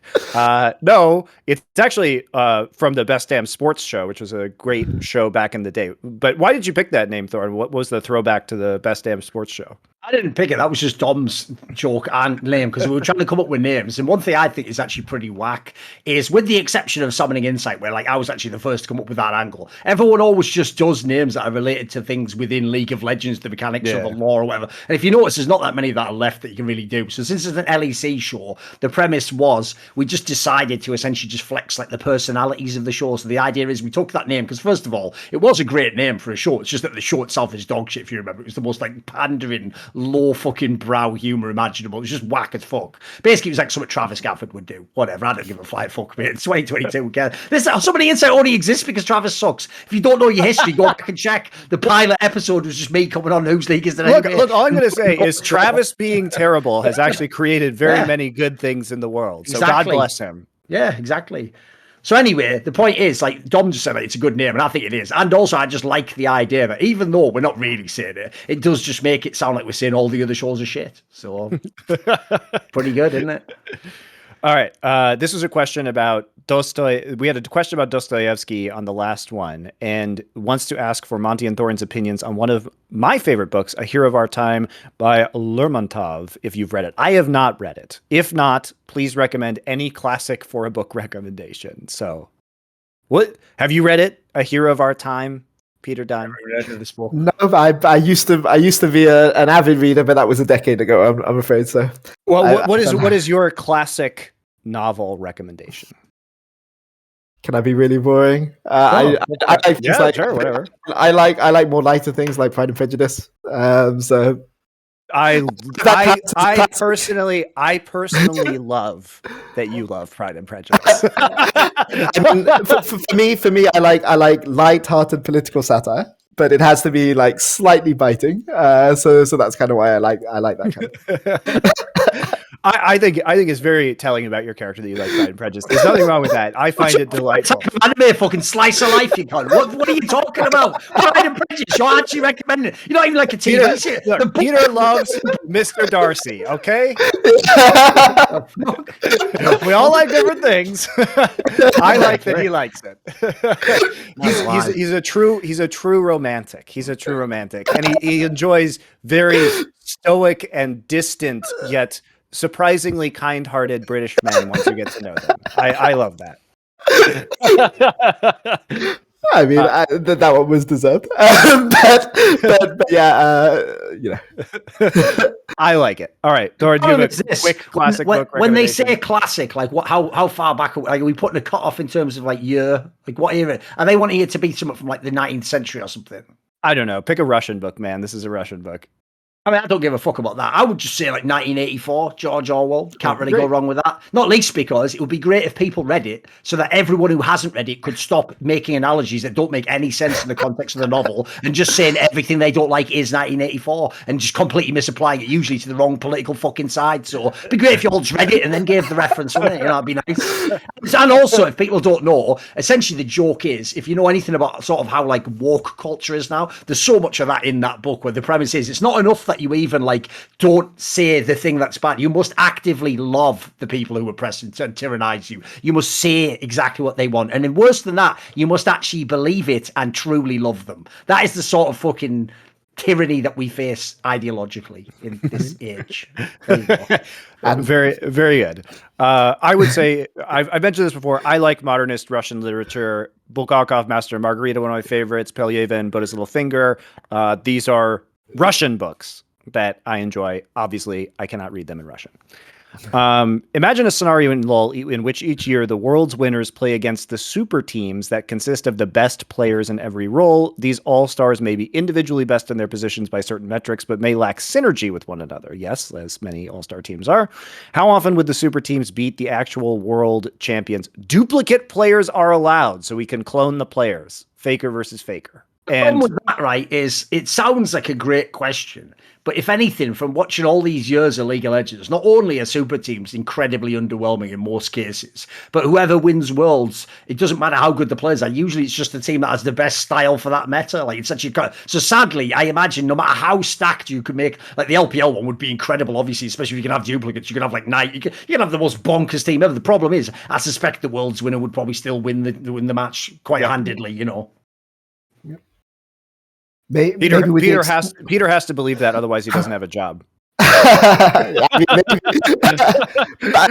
think EDG this year were the closest I think we've ever got to one team having like objectively close to the best players in every. Yeah, it was pretty fucking nuts, wasn't it? Like the only player that I think wouldn't fit there was JJ, and JJ was just insane at that once. So yeah, he just leveled up, didn't he? Yeah. So. It's actually why it's such a cool storyline that they won. I mean, it's so sad that sadly the rest of the tournament was set up that like there was almost a TPA. Like bloody hell, oh they won. Well, we didn't even spend any time on their narrative. Shit, like they threw the script out the window. But I will say, like I just thought that angle itself was good. Like almost every single player on that team was really fucking good. They all deserved to win. Yep, no, I agree. Especially for Landry after all those years. What are your funniest / most memorable first impressions with esports pros / people? I mean, I've told this story before, but when I met Expecte's mom, she slapped me and then hugged me, which is a very confusing experience that I had. It's some Spanish, like, you know, fucking Latin blood. She shit, literally isn't it? walked up to me, slapped me, and then gave me a hug. So, like, that was definitely the most memorable. Basically, she gave you the Reginald in TSM experience in about 5 seconds, just condensed the whole thing. and just like you know, the people Reginald interact with, I still kind of like her because of it. Yeah. Have you guys had any memorable first impressions? I mean, for me, the Jojopyun thing still backs up that. He doesn't know, like, he literally doesn't know what a champion does. My kind of first impression is he's never played LeBlanc before. We needed to play it on stage. It was the first time I was helping out Academy, and he was just like, you can pick it for me on stage. We were in Champion Select, and things were being remote, and he was just like, oh, I just need to quickly check 3 Chovy VODs and I'll be fine. And we can just play it. And that was the first time I'd ever helped Academy, and I was like, "Holy shit, who's this guy?" So that's my first impression. The problem is, I'm trying to think in League. I haven't had that many that were that sick, really. Like, I'll give you one, just because it's one that I've never told this story. When I did way back in the day, when I worked with On Gamers at the end of 2013, I did actually. It's when I started my Reflections series, because basically I used to do a series called Grilled, and I just gave that name to the people I worked for at the time, because technically, if you don't know, esports contracts usually say, like, whatever you create intellectually is owned by the company that pays you the money you send. So even though they probably would never take me to court, I thought I'll just take the same series as rebrand it. So I made it Reflections, and one of the first ones I did was with the infamous I'm a Cutie Pie. But before he'd become like the biggest streamer in League, if you remember, at one point, like a year or two later, he was enormous. So this was just when he was still on Dignitas, and I think he just started streaming, maybe. And if people don't know, one of the interesting things about Cutie Pie is he might be one of the few people ever where if you ever hear that story of like, oh, someone divorced him and then took half their money, it's like, in his case, they deserve half the money. Because this motherfucker didn't set anything in his life up, didn't even know like streaming should be a thing. His, like, essentially his girlfriend, I think later became his wife, just did it all. She even literally got my Skype from someone, just added me, and I was like, who the fuck is this? And was just like, would you like to do an interview with I'm a Cutie Pie? I was like, I mean, I guess, like, when's he going to be there? And he was at this, like, the Battle of the Atlantic or whatever, and it was in Europe at, like, the Cologne studios of ESL, and she set the whole thing up. He just basically was told to turn up. I think he even lost the bloody game, because I think he lost to, like, Alliance. By the way, do you know how rare that is? When players lose the game, they typically go, like, they cancel the interviews, like, oh, I don't want to do an interview now. He didn't give a flying fuck, because that is I'm a Cutie Pie's personality. And he was someone where he, like, I could tell, literally, he hadn't set any of it up. They just told him where to go, at what time, sit in this chair, and the joke was, it was one of these people where nothing changed from before the camera started rolling to when the camera began rolling to when the camera ended. Like, it was just the same guy. It didn't look like he put any sort of a persona on in whatsoever. He just reacted like some sort of an animal on instinct to like external stimuli. Just said a bunch of mega mad shit in the interview, and then just left after that. I remember just thinking, who the fuck even is this guy? Who the hell was that? It was like some fucking. It was like some like Andy Kaufman level like method acting. Is this a prank or something? Who the fuck is this guy? So I remember just thinking, it's ridiculous. What a ridiculous human being. What a ridiculous. He is very funny, though. I've noticed from on camera, I'll just give you a little bit of insight. Yeah, his personal hygiene wasn't of the highest standard. Shocking. What do you know, guys? What do you know? What I'm going to say is his girlfriend slash fiance slash wife, she was a fucking saint, man. I don't think she had some insane patience. She was on her last tick of patience, like that fucking blue box. Bringing it all back, right to the beginning. There you go. What have each of you done over the course of your careers to hone your on-camera skill set? Been on camera a million times, watched it back, seen myself. I started acting when I was 8 and did theater for 15 years before I stopped, so that helped as well. Even though I did live theater, not film. So my secret was, it's called reps. What I did was do 1,000 shows more than anyone else in the history of the entire business. So they can all, they don't even have to all be good. Just catch up. You let me know when you get that 1,000 under your belt, guys. You know what's funny about... It's the hardest, Monty, believe it or not. That's the thing with talk shows, You know what's funny is, in terms of reps, is that it wouldn't surprise me if I still have cast more League of Legends games than any LCS caster, because they cast like 3 games a week. And there, in 2014 alone, I was casting 10 best of 3s every single week. And so just the sheer volume of games I did in my time of League of Legends being in Korea, I think probably is still way up there. And it's like, people are like, wow, I wonder how the LPL casters got so good so quickly. It's because they're doing that schedule. A million games, yeah. Plus, the LCS is almost getting to the existential philosopher's question. Like, if they cast a game, but there's no one there to hear it, did they, in fact, even cast or play the game? That's sort of the quandary that Rocket's in at this point in time. But no, enjoy the league, Peter. It's great. The locking tournament, it's a great initiative. Yeah, so I call it Rift Rivals Junior Domestic Edition, but that's just me. That's just me, mate. I'm glad I didn't have to defend locking. That's okay. I have a meme question. I would argue that having a highly capable host for a variety of talk shows that also happens to be one of the foremost experts on the history of the scene and a living bastion of its institutional memory is one of the biggest things the league scene has going for it. With that said, do you look forward to Doublelift's up-and-coming talk shows by the numbers with Doublelift and the Joe Rogan Experience with Doublelift? Well, first of all, I will say this. That's a good joke, right? But already, if you saw... This is where people like Doublelift are proof that no amount of money and resources can actually make you good. Because he has infinite money in sponsorship, right? And he doesn't even have someone who showed him how to just put the box and crop it so that the outside of the box doesn't flash when you're talking like now. And it just shows on the cameras really. Yeah, like all the scuffed fucking Skype setup from like 2013, but it's 2022 Doublelift. You have more money than God, son. Like just hire someone who shows you how to set it up. And then the other thing is this, right? As much as you joke there, Monty, like they're going like off the Joe Rogan experience. Remember, and I will say it, this is Rich Rath's formerly HUK Rich's joke, but he did bring it up the other day on Twitter. Remember, unironically, Jack did name his podcast the Joshua Lees or whatever. The Josh Leesman experience, yeah. He actually did. And all I can tell you is, from being friends with Alfari, he actually says the Joshua Leeson experience is not as good as you'd expect. Yikes. Yikes. There we go. I trying to set that up. I trying to set that up. Regarding the C9 LOL team, can you give us a percentage estimation on this thing succeeding? It seems so incredibly bold to me. Culture clash, clicks forming, LS being LS, huge skill or reputation gaps between players, all this without an experienced man-managing coach. So like personality manager. Don't get me wrong.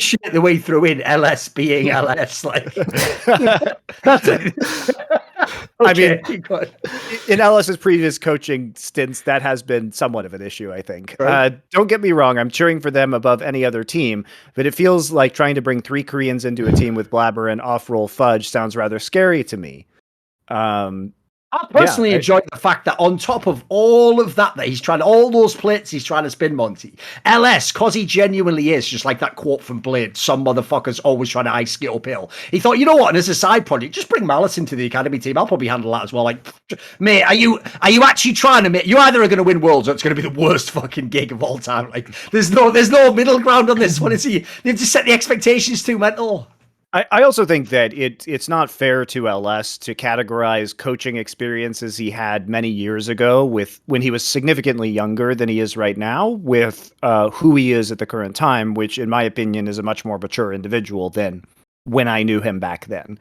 So I think like so far it looks good. I'm enjoying watching these games. I'm enjoying watching some of his theories play out, and it's been frankly very fun to watch. So I think the players that have been selected seem to be super strong. Berserker is exceeding expectations. Summit, I'm sure, will find his groove. It looks like he's enabling a play style that naturally fits with players like Blabber. I would say we're 2 games in. It's going well. It's a long year, right? It's not a problem. One success. Sorry. This is my problem. My problem is this. It's exactly the player you mentioned. It's Blabber, right?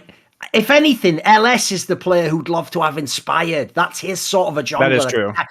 Blabber, like, listen, I'm just waiting for the moment that he breaks LS, because he's going to break LS's brain at some point in time, the players he is going for. He is not trying to do up for the most perfect, efficient player. So, listen, that might work for a while. I'm just waiting for when it snaps him, though. When he just, because if you haven't noticed with Blabber, like, essentially, if you're going to have Blabber on your team, you have to build the game around him. There's no point trying to change him at this point in time. He's got really good strengths in a certain sense, but I just feel as though that's the one player I feel like is a mismatch. I get why Cloud9 kept him, but for me, that's the mismatch. The rest of the team makes a lot of sense in terms of what LS wants to do, and people he's always thought were underrated. But that's the one dynamic. And by the way, if he turns it around and makes it awesome, props to him for coaching well.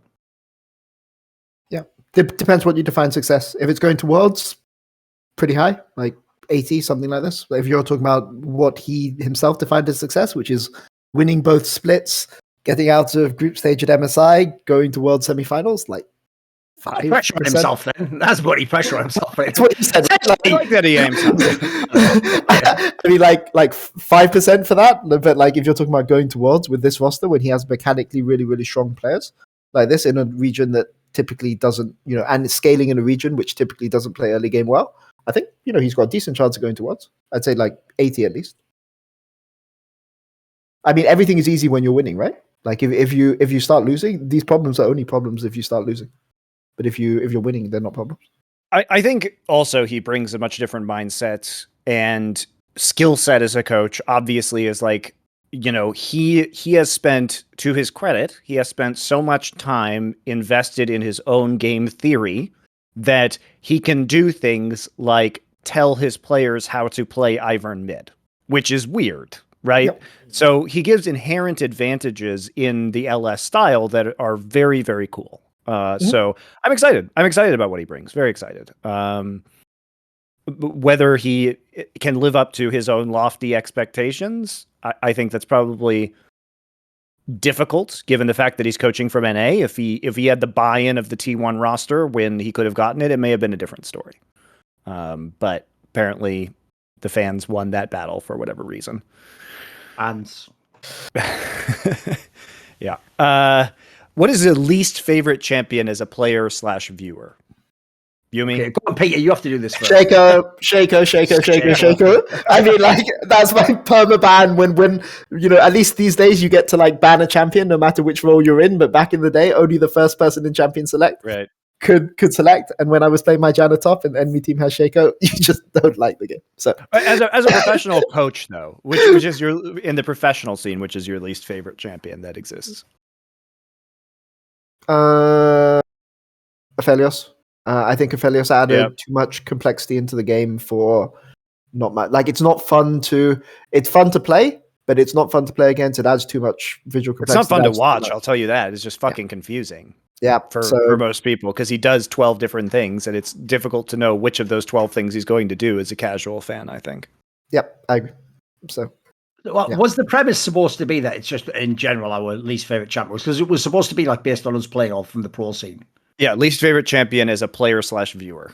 Oh, the problem is it'd be different. Like, as a player, I fucking hate the Ilau just because I've noticed if you're at a low enough level, you can never win if it's on the other team, because all the other players on your team will have no clue how to play against it, and they will just stand under those tentacles getting their head smashed in the whole time. And you can even type to them a million times like how to stay. They never will understand, and they will always think that the health bar's low, and they'll go fucking hammering it. So that's just the one where like the joke is like I even would just like ban it off my own team if I'm like the first pick. And then they're like, so on my team would speak like, and that's our believing. I hate that champion. But the problem is it's not really used in pro play. In pro play, let me think, what is the worst one? I have to just say some dog shit like Malzahar. Like, anytime that's in a game, it's like, this is not going to be a fucking fun game. Like, it either wins, in which case the game's garbage, or it loses, in which case, why is this guy being put on Malzahar? What the fuck is this shit, you know? I love that Malzahar is just the crutch that bad mid laners can use to neutralize a star player. Like, that is just a lame experience at the professional level.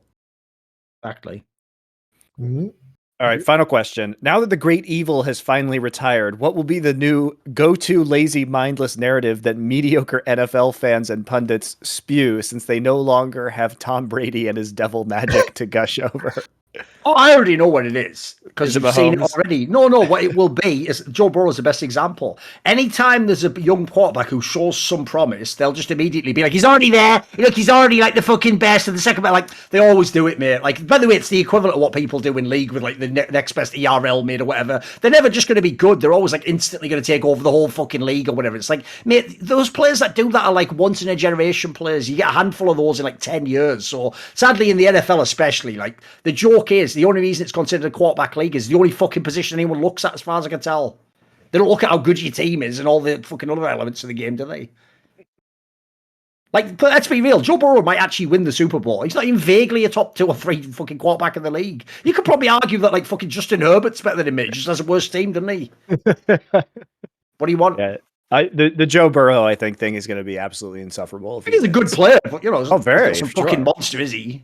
He's especially a promising young player, but I think the Bengals are incredibly lucky to have gotten as far as they do, and I also think that matchup against the Rams is frankly fucking terrible for the Bengals, because the Bengals don't have an offensive line, and the pass rush from the Rams is brutal. Oh, it's insane. Like, Aaron Donald is just going to put Joe Burrow on his ass all day if the Rams are actually on form. So do you want the joke though? Because I'll do it, Monty. I'll still find a way to trigger it in all the Tom Brady fans. Right? Here's the thing, Monty. Plus, I think it's really disrespectful that people are acting, Monty, like only 2 years into the league, you can compare Joe Burrow to Tom Brady. How dare you compare him? Tom Brady wasn't even a relevant quarterback the first 2 years. Boom! There we go. And he's out. And he's out. That's how you do it. You see how the old switcheroo. That's always going to be my trademark move. Always the trademark. Just remember, guys, Tom Brady only got a shot because Drew Bledsoe got fucking injured. that it was kind of a fluke thing that started the whole Tom Brady. It's thing. pretty mad. Like, the fucking dominoes meme. It's like Drew Bledsoe gets injured. That's at the first domino. It's like a guy wins 7 rings and has to be the best ever. Like, fucking nightmare. Like, go back in time and just be like, Drew, just take it easy, bro. This next game, fucking, Too funny. All right. Well, that's it. Thank you for joining us for our very long show, Peter Dunn. It's been delightful to hear all of your opinions. Yep. Thank you for having me.